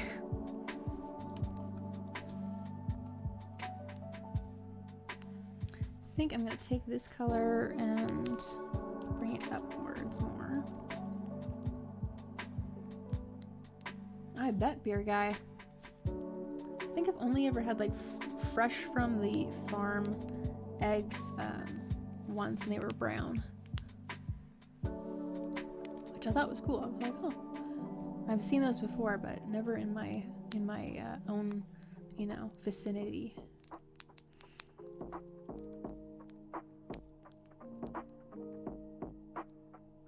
Ah, okay. But it makes sense though, you know, if they're using more of their energy to stay warm, then like they wouldn't be producing as many eggs.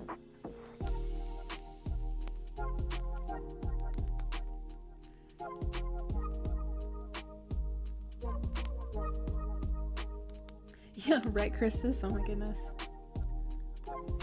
I mean, like your work still looked really good though. If you hadn't mentioned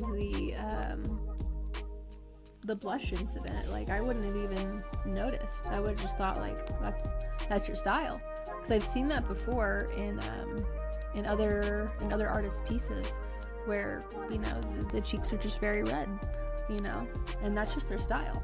So initially I was like, when I saw it, I was like, oh, I mean, I suppose. And then it was fully colored. I'm like, well, see, that looks even better.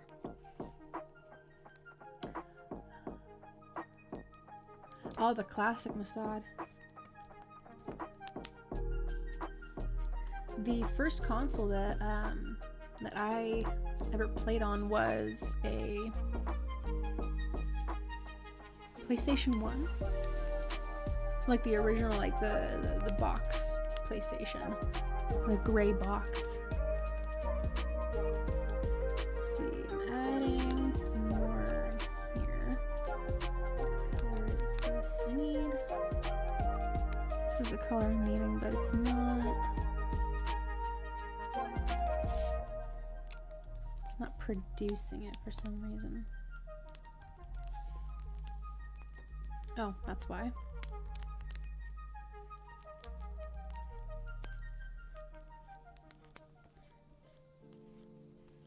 And just fading that upwards.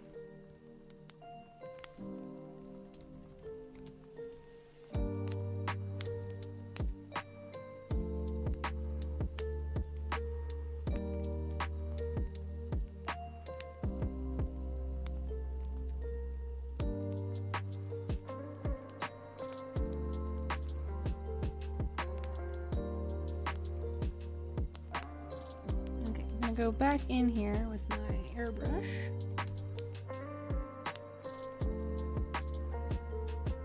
And soften the tops of these.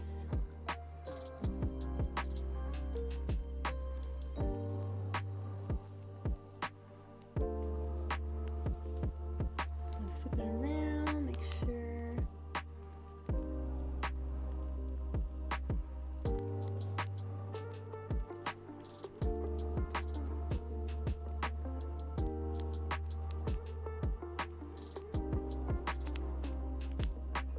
Double checking different spots and seeing maybe a little bit of highlight there.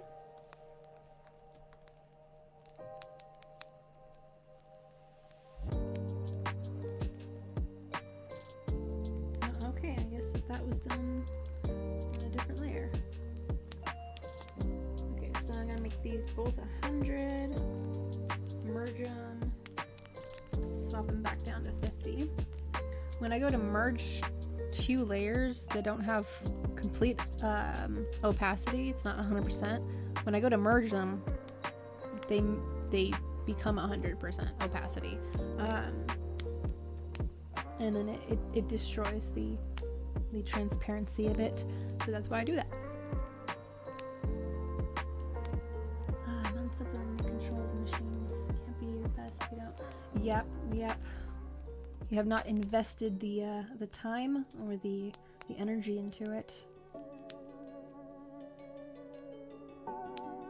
Yeah, they had some really good games for the PS1. I remember Crash Team Racing. That was my shit.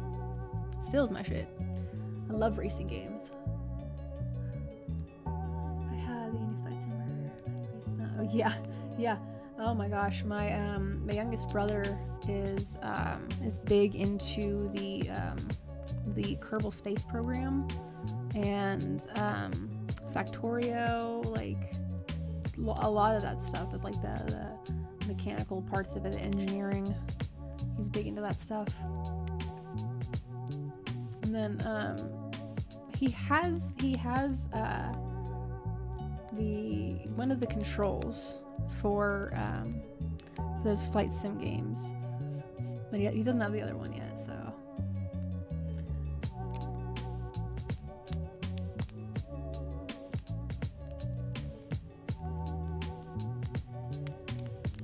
Yeah, I still remember the theme song for it. Always gets me in the mood to do some jump drifting.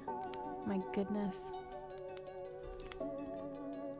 Once you get the combo technique in, like, you know, drifting around certain corners, you just ace almost every single race. Like, you just have to put in that time and that energy of paying attention to, you know, where you're supposed to begin your drift, and then, you know, when to, you know, to jump on a ramp so that you can, you know, go a little bit farther.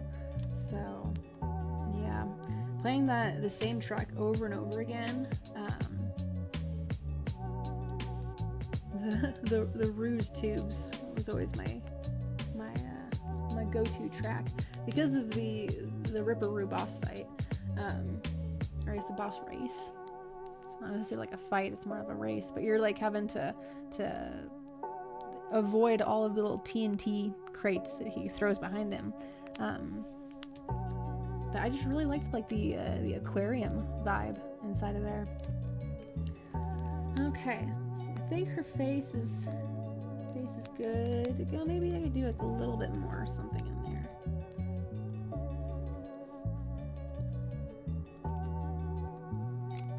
Make it even more of a yellowish green to offset all of the teal.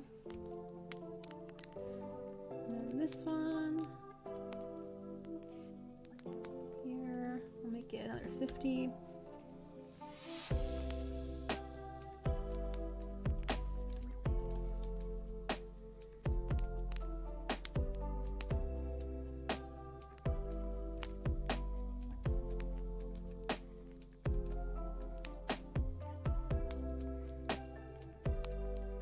Small little detail, but I think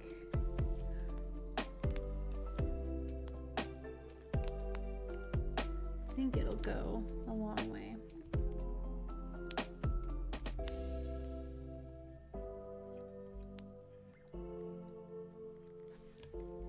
If not, I can replace them.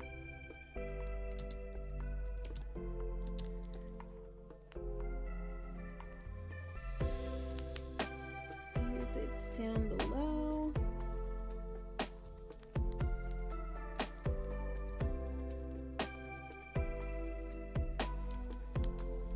It has to be down below the pupil.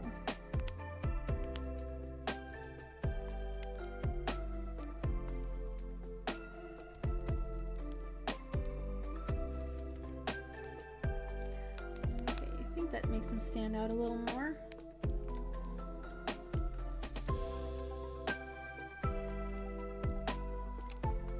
Just a little bit darker on the inside.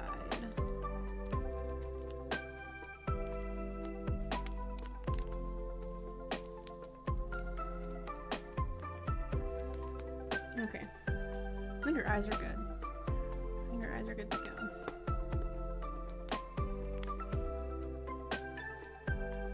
Do you play any survival horror from the PS1? Not that I can remember, no. From PS1, I played Crash Team Racing, Creatures. That's a game that not a lot of people have heard of, is Creatures.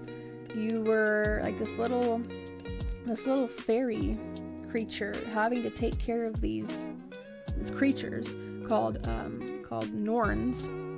And they could have babies, and you were trying to like save this species and also like guide them to other locations. But my goodness, like these things were dumb.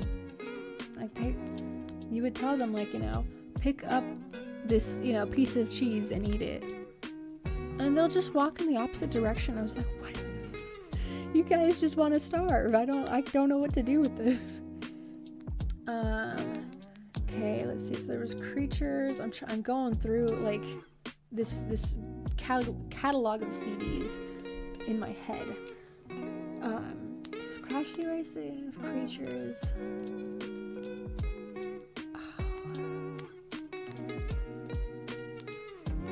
A majority of the PlayStation games I grew up playing were on the PS2. Like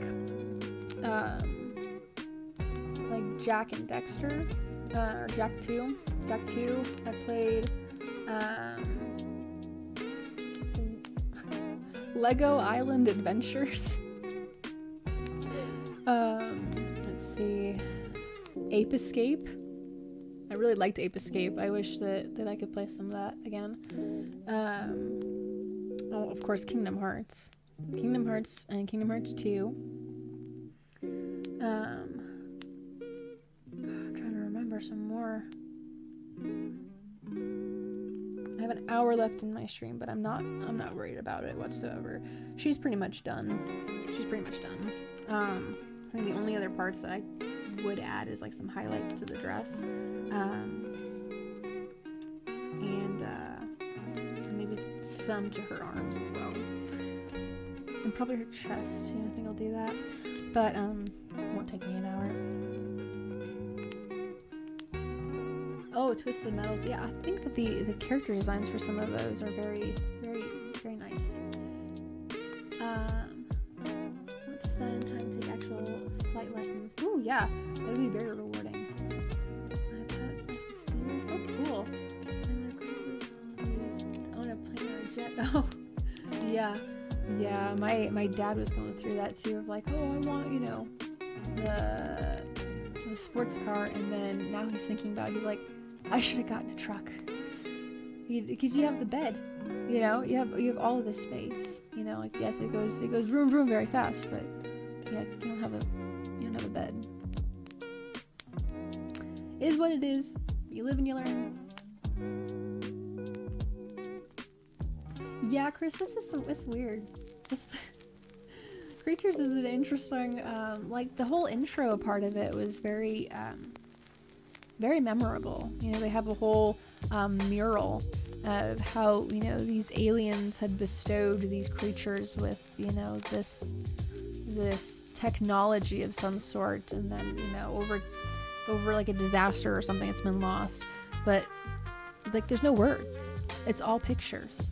So I think that's what happened. I don't know. I know.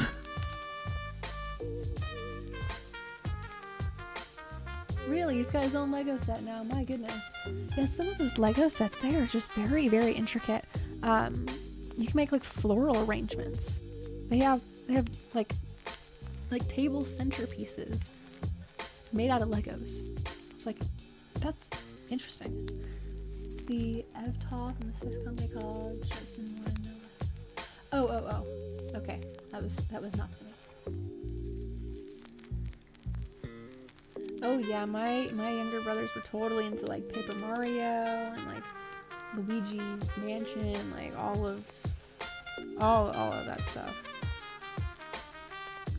They had a lot of Nintendo DS games with the Mario series on it. Dude, me too, beer guy. Okay, like, don't even get me started. I could really go for some Korean corn cheese. I get this craving like a couple times a week. What, really, Christus? They had an Ape Escape hunting mini. What in the world?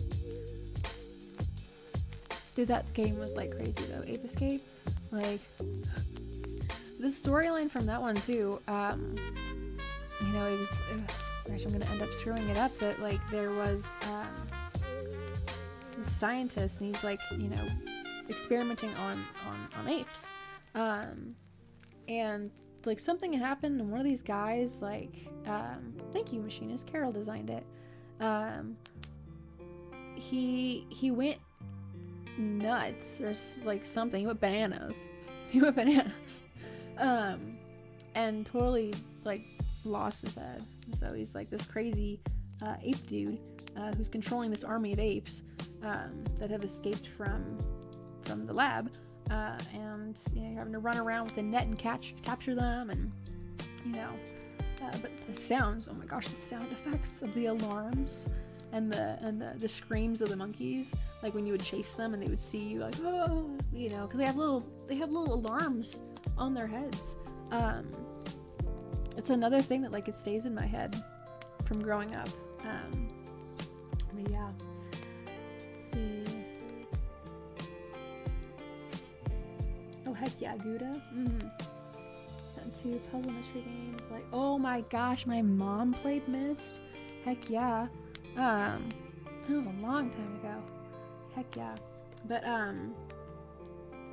it just goes to show that like you don't need super, you know, high-end ray tracing graphics to have a good game. Like, just allow for the story and the characters and the mechanics of it to do their job, you know.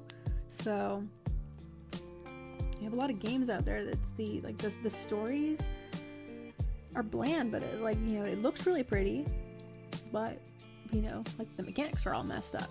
So what you gonna do, you know? Let's see here. I was gonna add in, that's what I was gonna do here. Let's add in some of these highlights. Thank you, Oilers.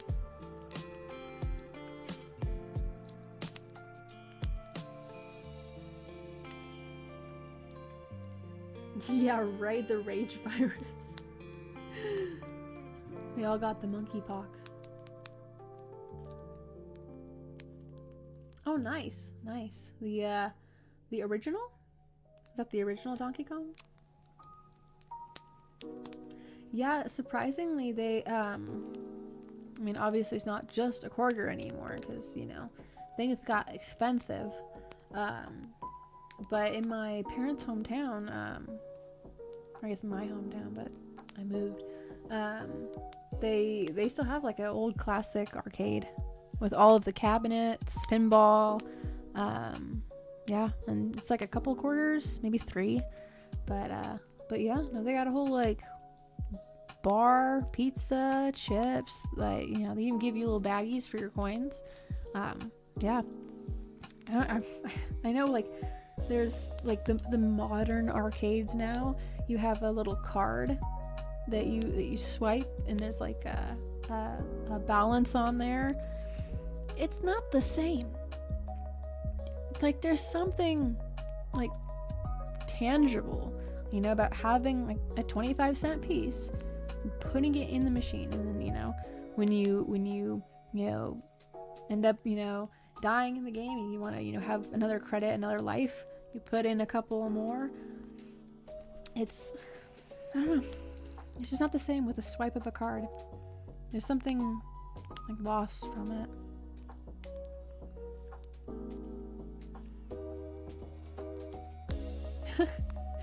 Yeah, just a little bit, Troy, but you know, it says something when you're there from the very beginning.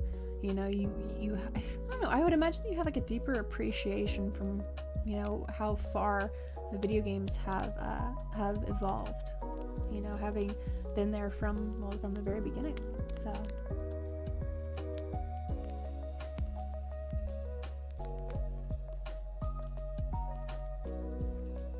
heck yeah, we'll see you in Huntsville.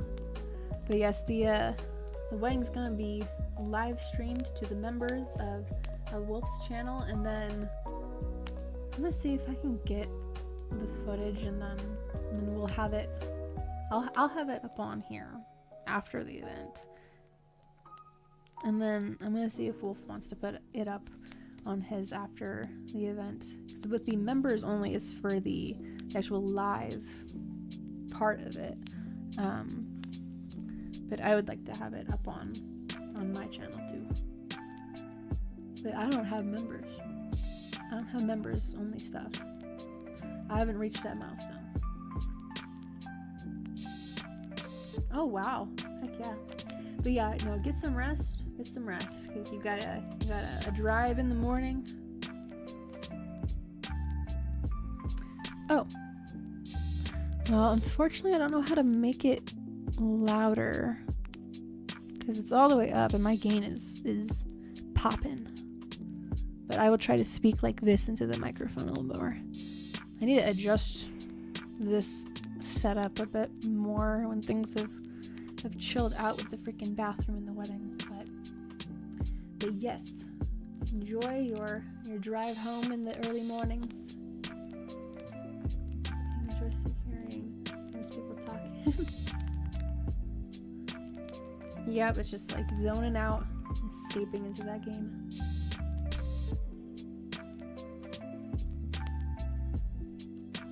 Let's see. Is that me? You talking this? You talking this lady? No, it is not me. This is Gumi from the Vocaloid vocal synthesizer software. I do have some self-portraits though, like my emotes too, that they show up in the little TV over there on the left. So I do have some pictures in there of myself. Like that one that's currently on the TV on the left is an old picture that I did of myself when I had black hair. And only one like ring. It was like back in, oh my gosh, I don't even know, like 2020 or something. But yeah. So I looked at another channel and it blew my ears up. Oh gosh. Hello? What? Okay, I will after my show, not right now. Yeah. You silly. What in the world are we doing here? You as well, beer guy. Thank you for hanging out with us. I hope to see you again in the future.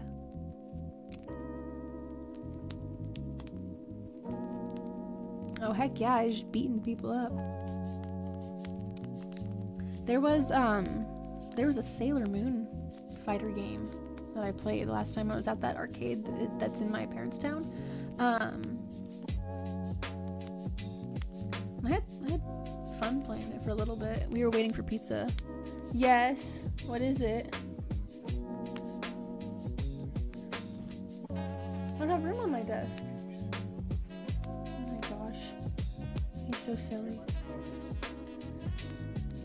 I have a job, so I have money for my own tacos, so that I'm not relying on the people for tacos. So I can get my own tacos, but there's probably not any place that's open this late, dear. It's 11 something. You want tacos? You should have thought about that. Oh my gosh. Yeah, say hi to Wolf while you can. He's, oh my gosh, he's nuts. He's nuts. I'm just like, you talk about tacos, I get cravings for tacos. And I'm like, I just got paid. Good grief. Okay. Listening while cooking weird stuff. Oh, I mean, that's always fun though. Experimenting. I was doing that couple weekends ago with the air fryer. Because we got a different air fryer than what is over at Wolf's Cook's place. So I was like, I don't know. I'm gonna make cookies inside of this thing and see how they turn out. I think that the cookies are better in the oven, not in an air fryer. I think I don't know. They don't cook properly, I don't think. Oiler, sorry, I'm catching up with chat very slowly. Did Wolf buy me an expensive ring? It was on sale. It was on sale at, where did we go? JCPenney's. So, yeah. We ain't trying to break the bank. Like, cause I did the same thing with his ring. I found it on Etsy for a very good price, but it also still looks really good, very durable, and I'm not spending thousands of dollars. It's like the same thing with my wedding dress. I'm not gonna spend thousands upon thousands of dollars. So, because I just don't have that kind of money. I don't want that. I already have some, and I don't want any more. I'm trying to pay it off. Let's see. A cake made from an apple, egg, cocoa, and baking powder. Ooh. Are you guys gonna be making like a video for it afterwards? Or during it? I don't know. I would like to see it. See how it turns out. Oh good. See, I told you, like, I don't think we have any taco place here that's open late. And a lot of the places over here, they close their doors at like 10 o'clock. Oh, cool. That's always fun. We're gonna experiment and see if this is gonna work. Maybe it's one of those recipes of during a time like they don't have a lot of ingredients available, and so you got to work with what you got. And if you're able to make a cake out of that, then and there you go.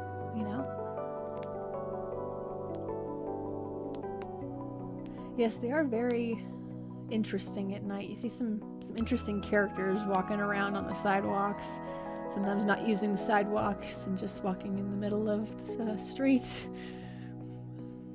So yeah, I was like,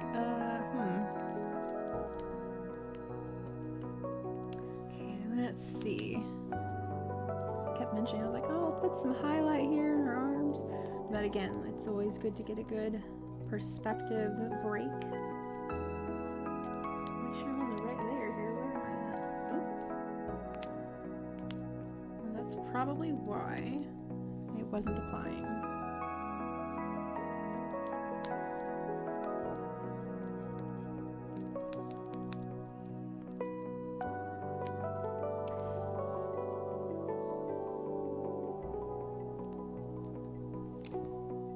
If you had if you made $1 million, well, I think that we would have some other parts of the house remodel too. But yes, we gotta have some $1 million ideas and put them into action. Okay, I think I added highlight there. Add some highlight here to her hand, just very, very briefly. Put some here on her shoulders. Not a lot though, because with the highlight color, you can go overboard very easily with the darker colors.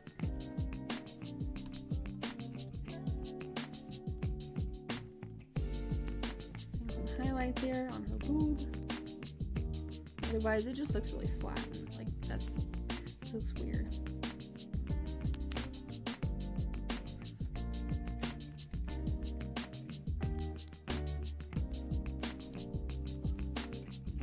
Okay. Oh, duh! I've forgotten about this spot. My goodness. Good thing I caught it. Otherwise, I'll be looking at this the day of and be like, "Oh no! I did not properly shade these."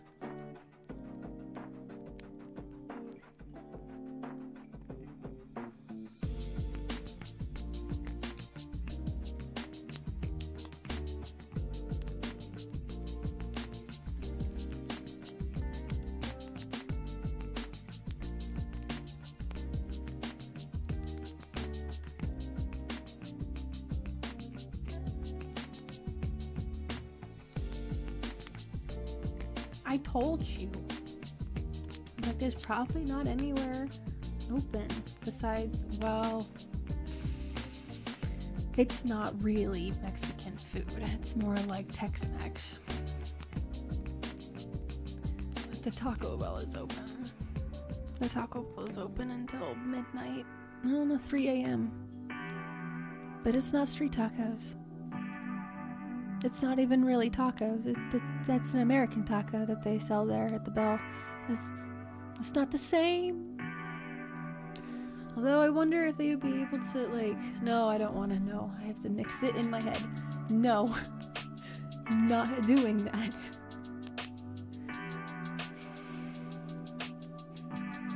The soft tacos are kind of like it, not really. And you put some like pico de gallo in the middle and into some purple cabbage, but it's not the same. They have the street chalupas and I'm like, that's not, what is that abomination?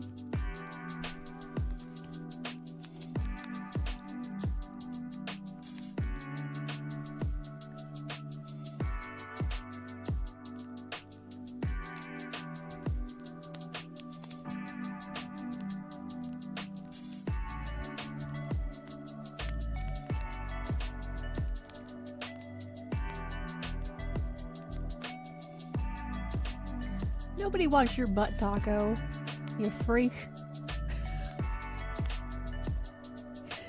Man, I don't know where your freaking butt's been. It ain't been anywhere with those tacos.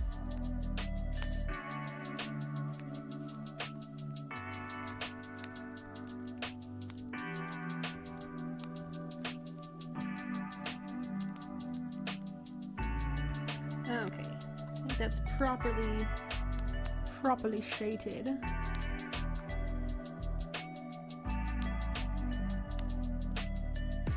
A little bit of a deeper shade in here, closer it gets to her arm, the inside of it.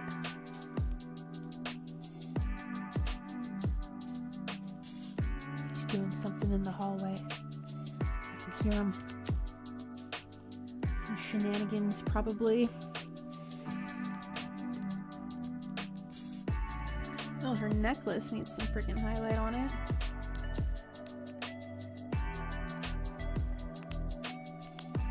So I'm just kind of cleaning up every little intricate detail that I can find. No, a lot of times this stuff isn't like entirely visible at once, or like at first glance.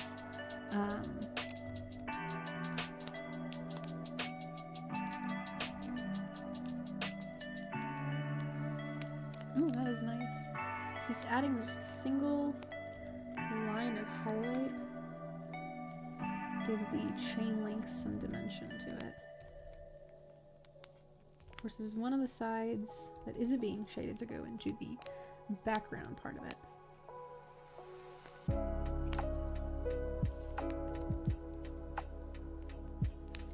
Let's see, wrong color for highlight.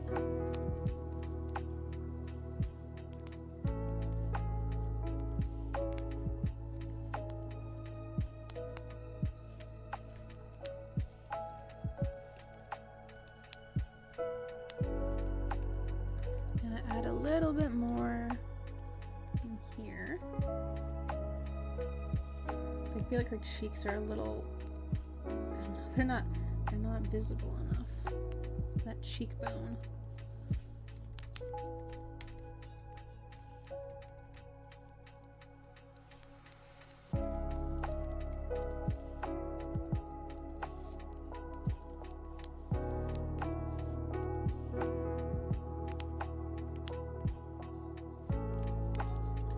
I'm gonna experiment a little bit, putting some shadow here in the corner of her mouth.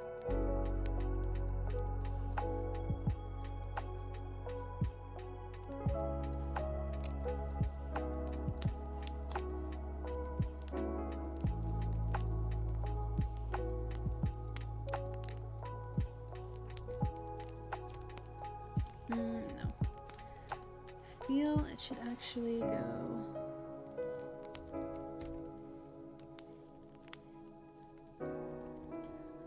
perhaps we don't have a shadow line there. I think it's gonna end up making the mouth look really weird if I do that.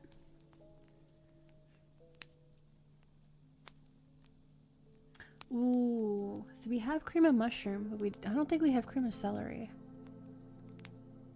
I was wondering because we saw it on the shelf, but I didn't know what it was for. Hello, Excel. You're welcome on in. Yeah, you finally caught a stream after a while. Good to see ya. For a little while, my webcam was not working, so I had Roscoe in this spot, all zoomed out or zoomed in. He was a big boy. He was holding down the fort while I was not visible.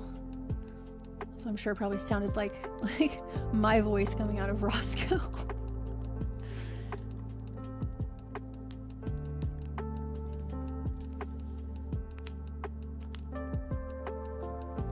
Let's see, needs some highlight here.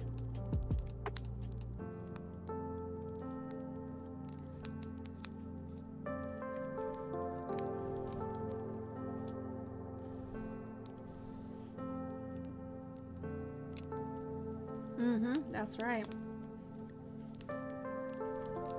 He was being a good vibe captain.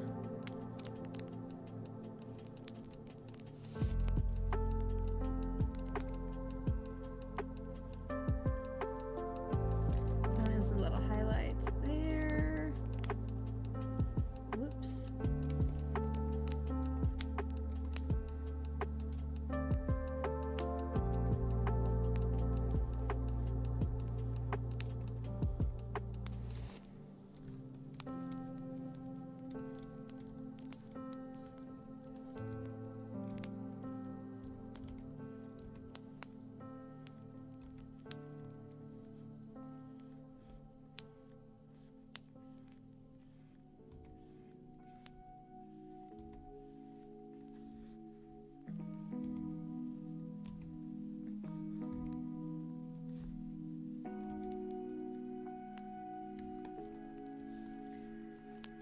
just jumping around this, seeing any other spots. I don't want to end up the day of or the day before looking at it being like, I could have added this here. This needs some more highlighting. But eventually I will need to let it go.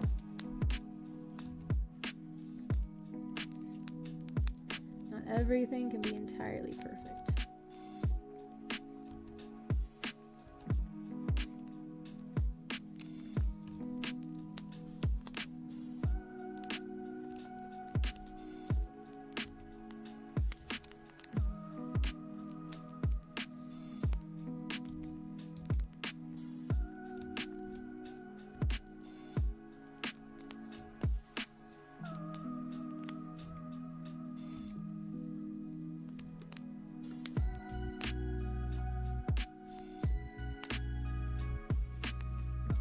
A bit too much there.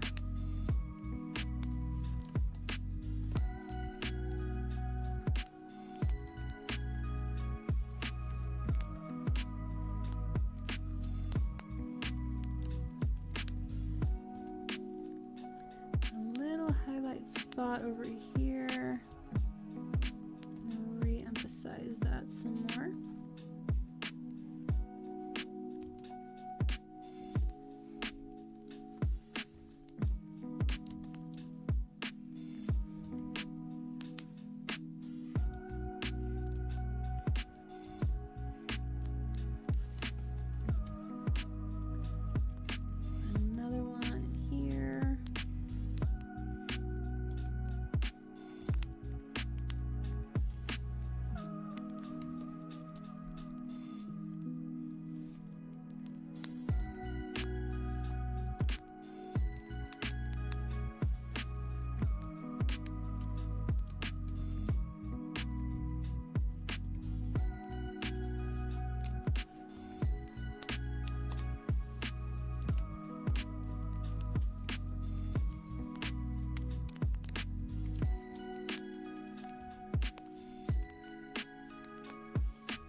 Okay, got some more highlights in the hair.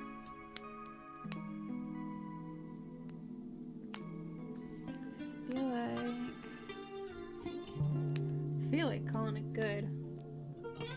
Oops. There we go.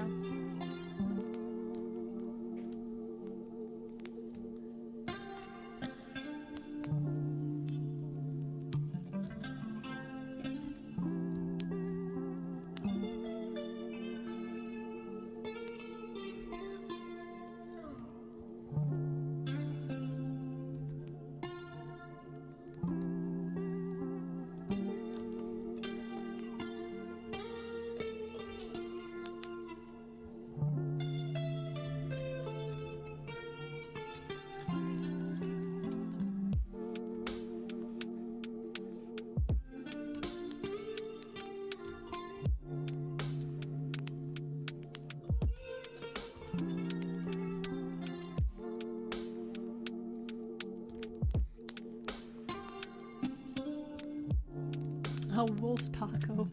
I don't know. I'll find out in a little bit if he's actually making tacos.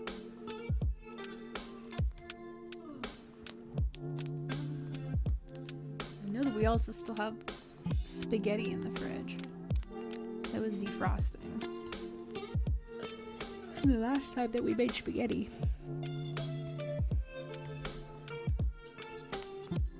Okay, down here. Probably a good thing that I didn't say I'm done, I'm calling it stream, because I need to highlight a little bit here.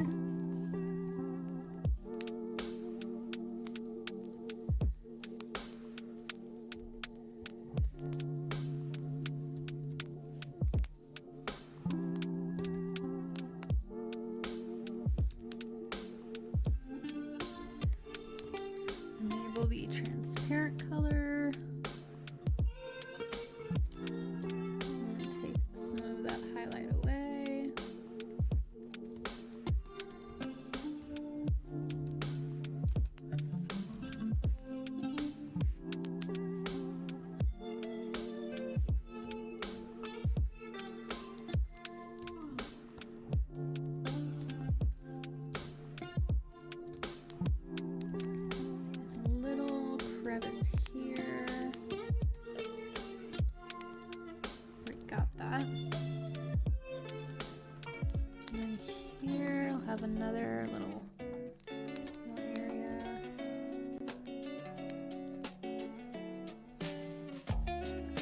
for a second there, I was like, this isn't part of the soundtrack, and I realized we added this one yesterday.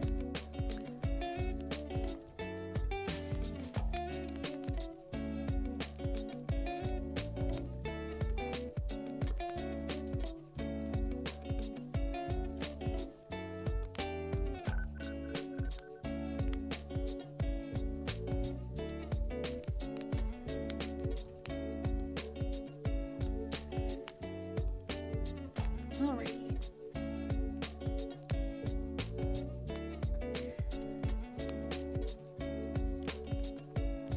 And a little bit on her hands.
Probably up here.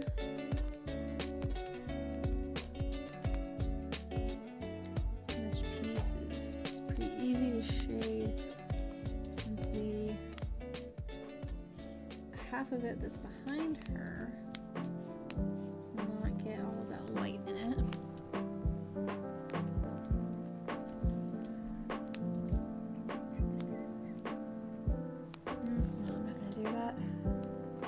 Like to move on to a new piece.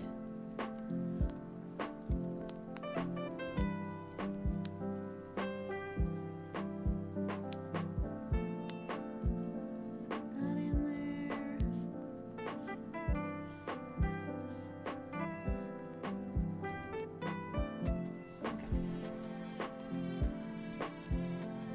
there. Okay, I am done. Hopefully. I think I'm gonna change. Okay, hold on. I'm gonna change the certain parts of the color of the shading. So I do want this to not look so cold.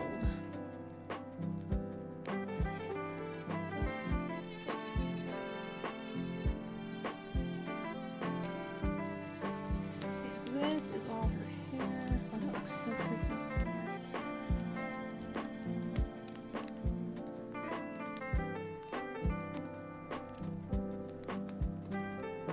So in changing this color to a more darker green, I'll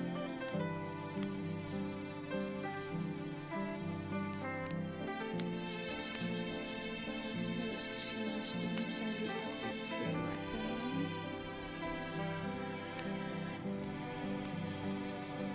Like that. If I wanted to change it to blue for whatever reason, do this, change it to blue. See, then also affects the inside here of her bangs. So it's good to separate things into different layers.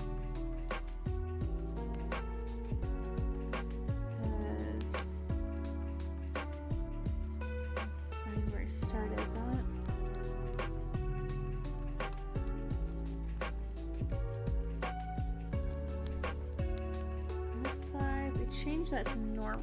You can still see where things are at, especially there. You can see all the different areas that I marked shading into it. And even like this, change that back to multiply.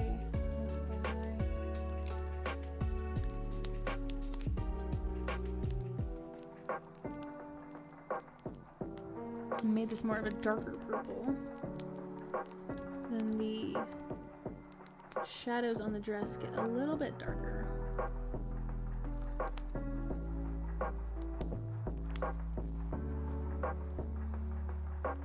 So I thought earlier, I was like, is this a different color that I'm using? Why is one side darker than the other?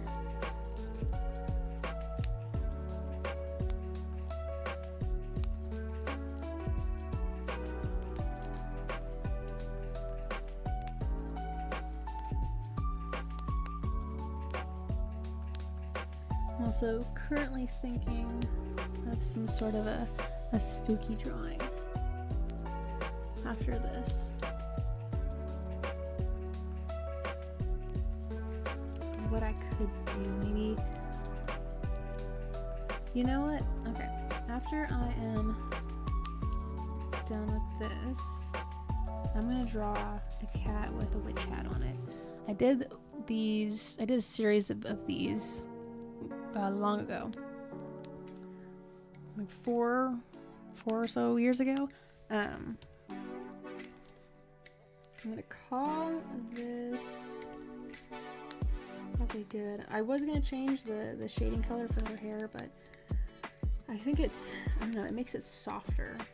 So I think I'm done. I'm done with this. I'm going to save this. Thank you all for being here and watching this progress of this piece. Long in the making. So we are not gonna be here, Masad, for Halloween. We're gonna be on a boat.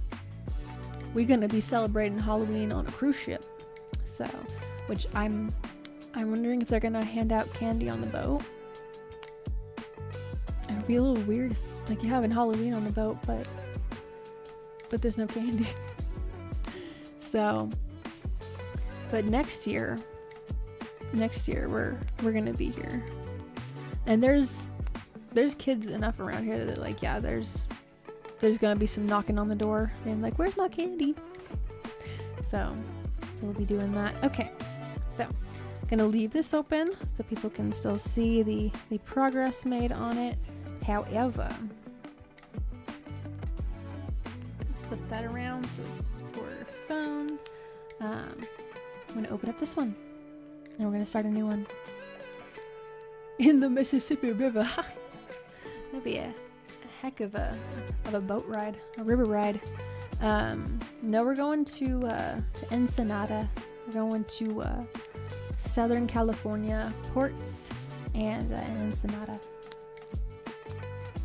Let's see, I'm gonna throw this one here.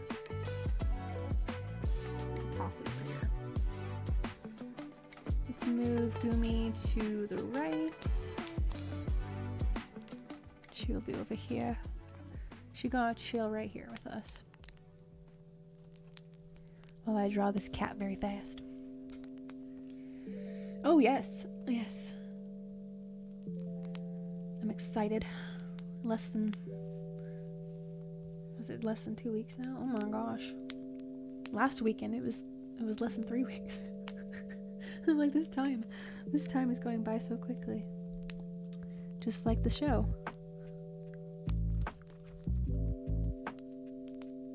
Okay, let me draw a cute little black cat with the witch hat on it. Oh no stabilizer.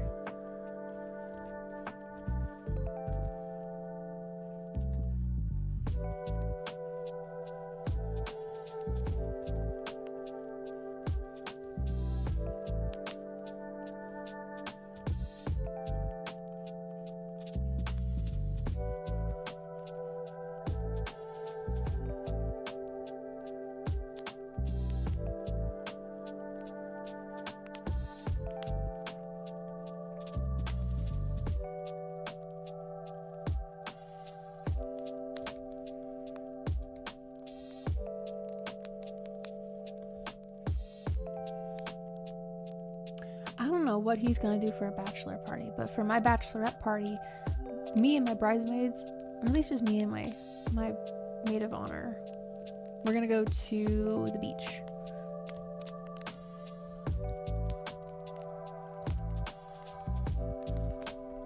So nothing stereotypical, but that's our typical location of great memories and relaxation.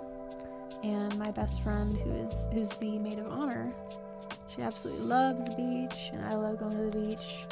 So that's what we're gonna do. We'll probably stay out there until like the sun's down, and maybe make a bonfire or something, a little fire pit.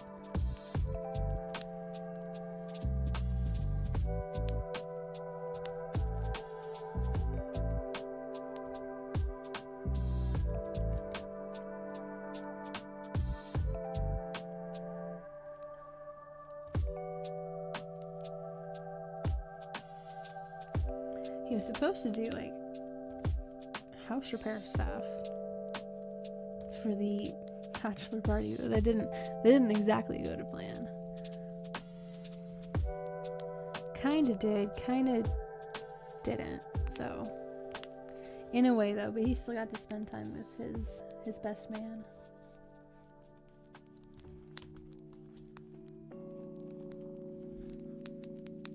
His nose needs to be moved over a little bit.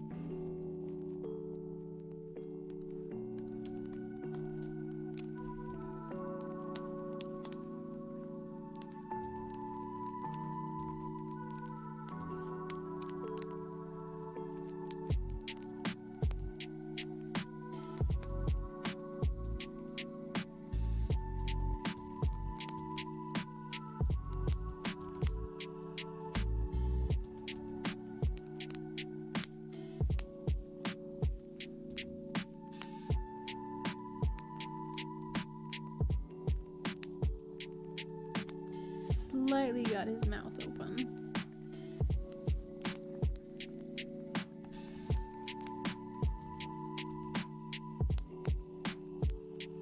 A little vampire cat, maybe.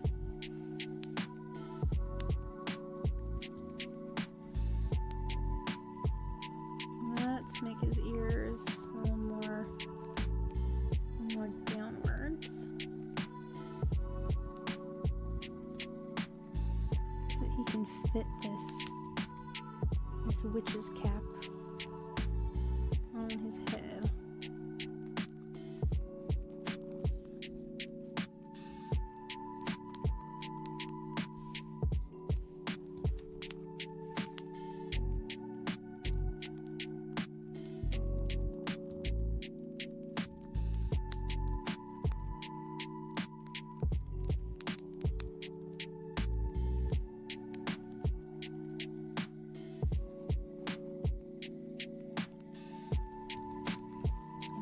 Downwards some more.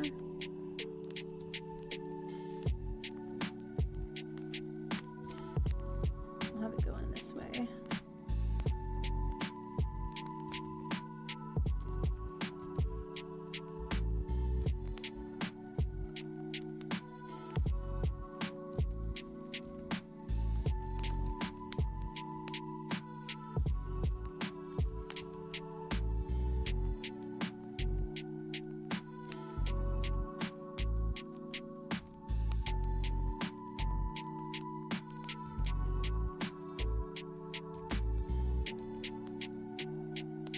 Also kind of reminds me of the sorting hat from Harry Potter.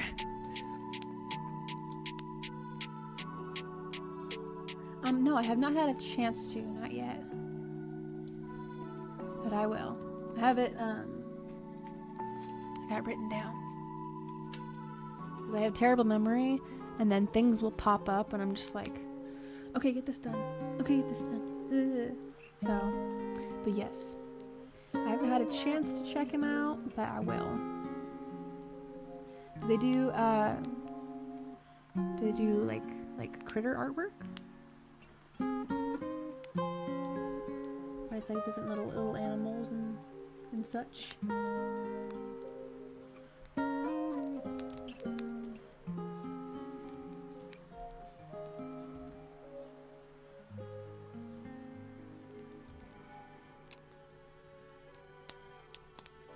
make him have a little angry face, I think.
And have my Discord open and to remind me to update the commission sheet.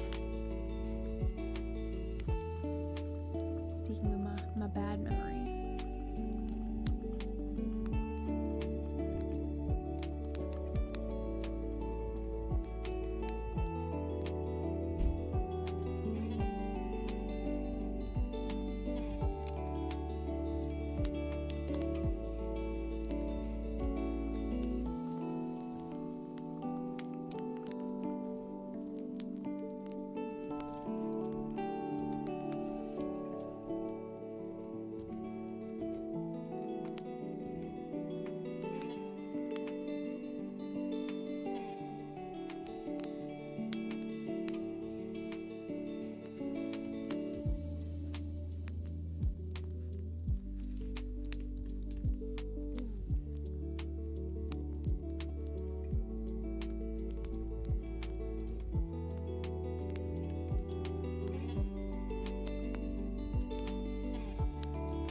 Not an expert at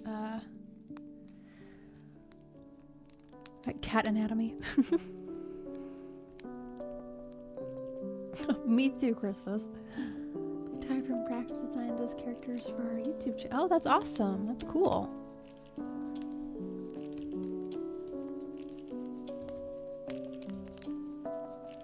Like a whole circle there.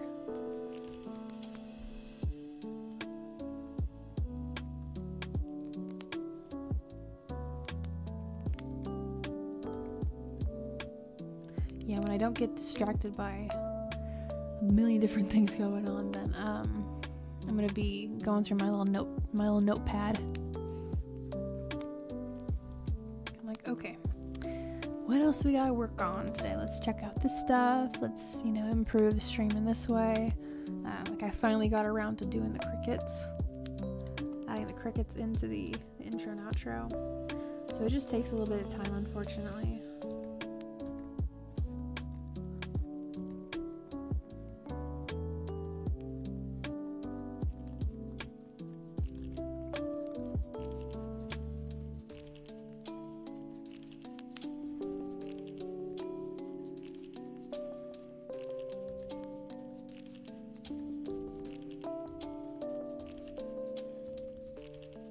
I can draw ponies very well, but not cats. I don't draw cats all the time. But I want to do something for the spooky season. I've drawn like cats in witch hats before.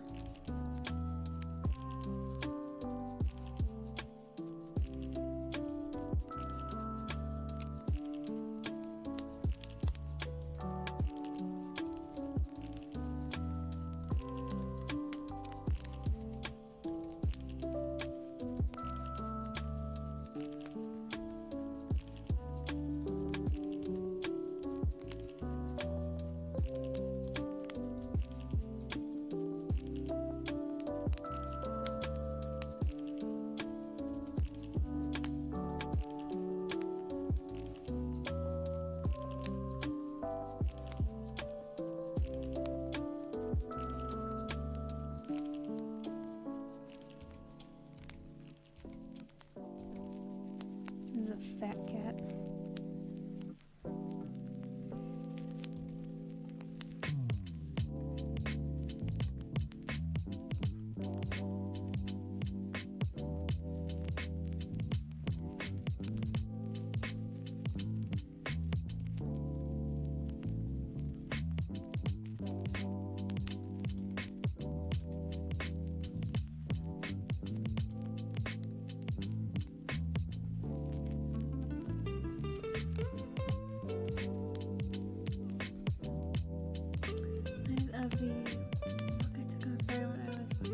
Oh, was there something that happened on that particular walk?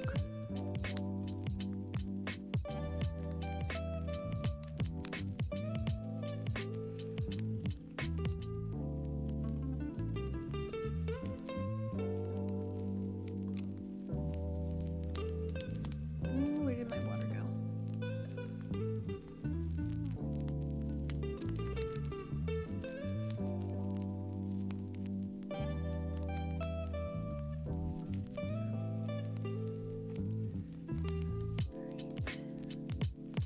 A little less than 10 minutes left. Let's see. Let's give this cat some scruff.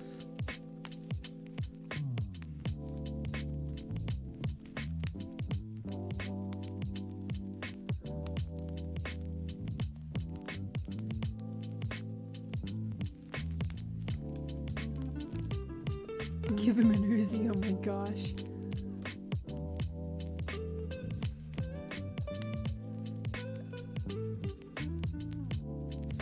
I would give Roscoe an Uzi. I was walking on the right when I have a weird looking stick. Oh.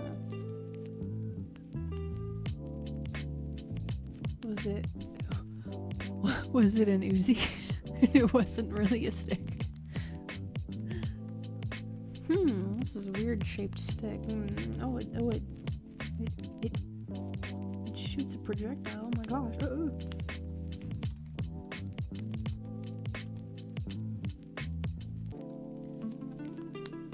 Oh no. Yeah. That's a danger noodle. That's yeah. That ain't no stick. Ah. When I was younger, I put my hand accidentally into a garter snake nest. I didn't get bit or anything, thank goodness. But I didn't know what was inside of this hole in the ground. I stuck my hand in there, and I felt a bunch of slithering. I was like, huh? Pulled my hand out of there.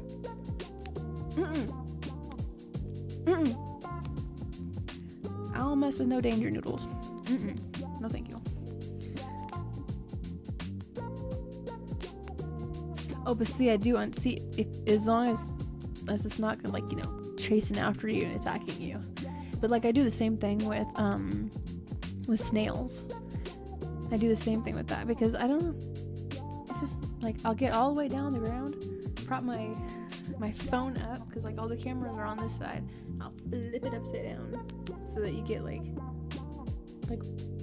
the actual like eye level of the snail. And like a little time lapse, you know, speed it up and stuff. You see their little eye stalks go.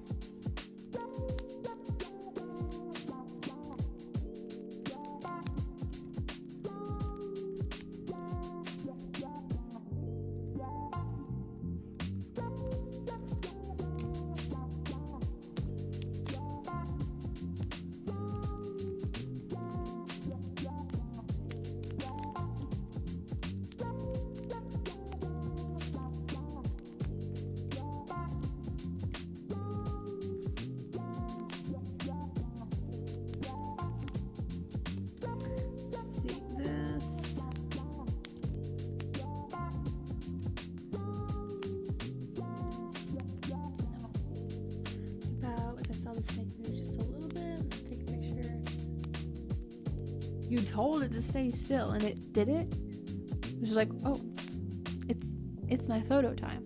I must be photogenic. This is my moment.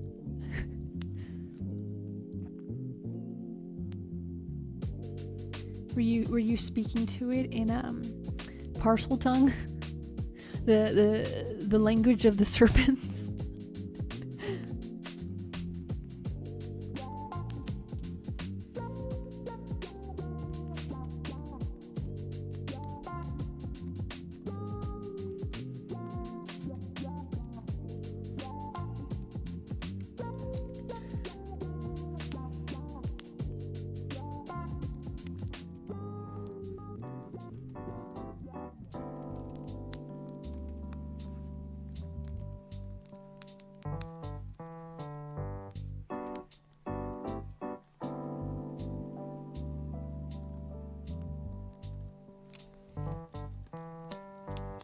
Okay, this is a very, very rough drawing of a vampire cat to usher in the spooky season.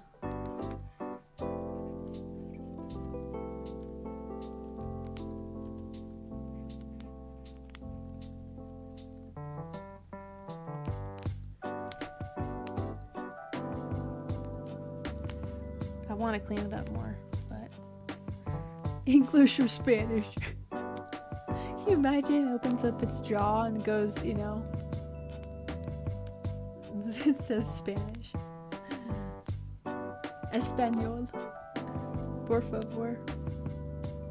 You're like, what in the world? We got a talking snake, but it doesn't speak English. Wouldn't that be something like, you know, an animal is gifted with the ability to speak, but it's not the language that of the country that it's in. Like, you know, oh my gosh, I don't even know. No mortar. Por favor. El solo.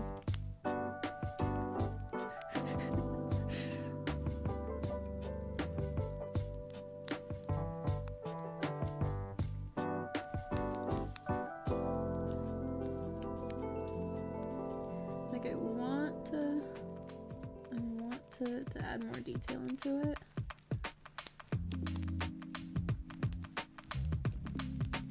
And I definitely could later, just keeping the file in a layered way. I can.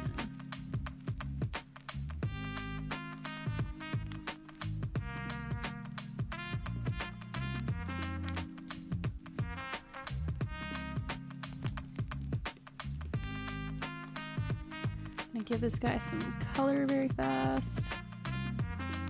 Get like a darkish blue.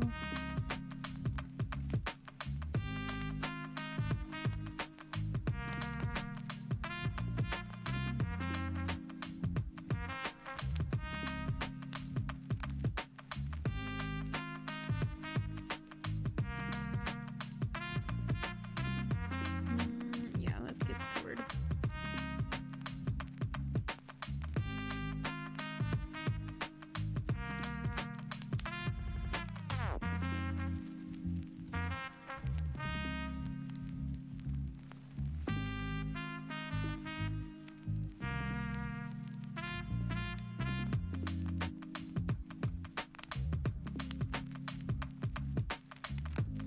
Just throwing in some quick color here.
Well, that's pretty cool, Christos.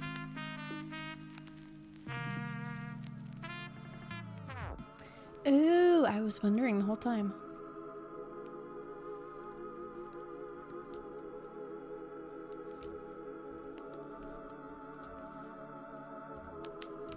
Okay, let me throw in...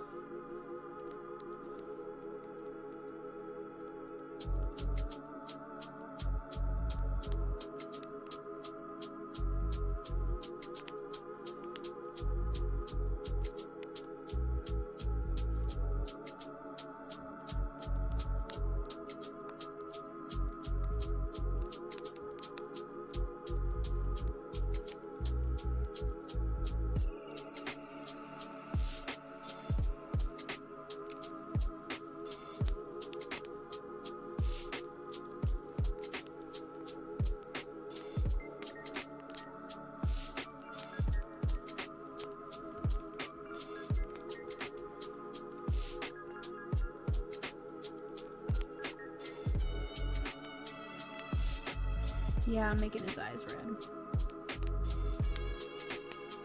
Say evil kitty.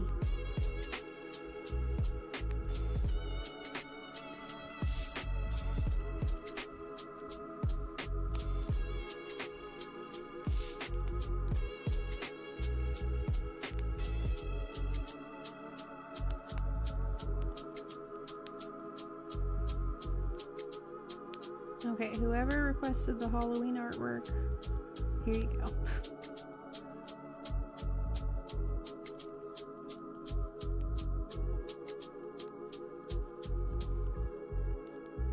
Very quick vampire cat.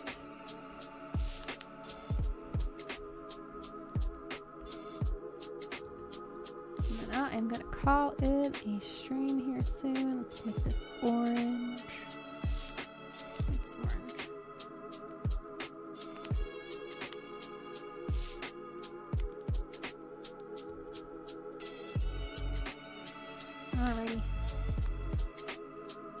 this concludes the stream for tonight. Yeah, I did what I could. I was like, I want to draw a black cat, some fangs, and a little witch hat. Could definitely clean it up a bit more, and I might. I don't know. I haven't decided yet, but I do appreciate all of you guys being here with me tonight. These past 3 hours.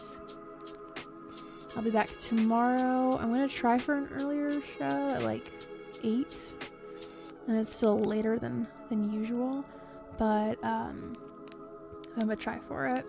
But I'll let you guys know in the Twitter and in the community posts as well.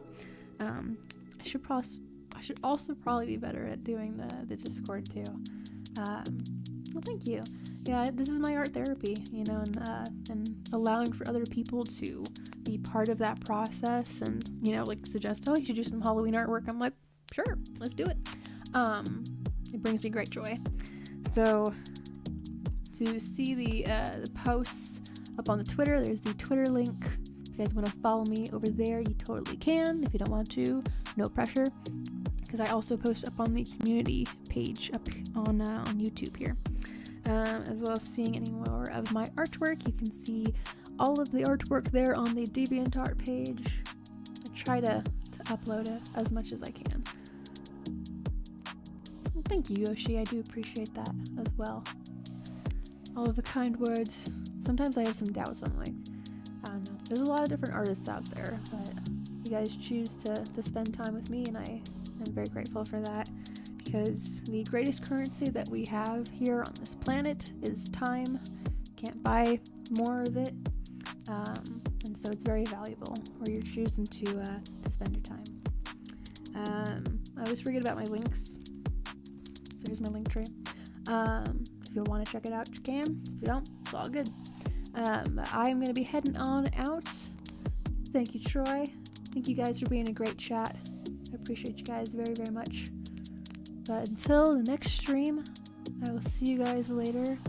And yeah, hope that you guys enjoy and have a great rest of your, well, I guess it's Sunday now, huh? Alright, I'll see you guys later on today, Sunday. Alright, goodbye!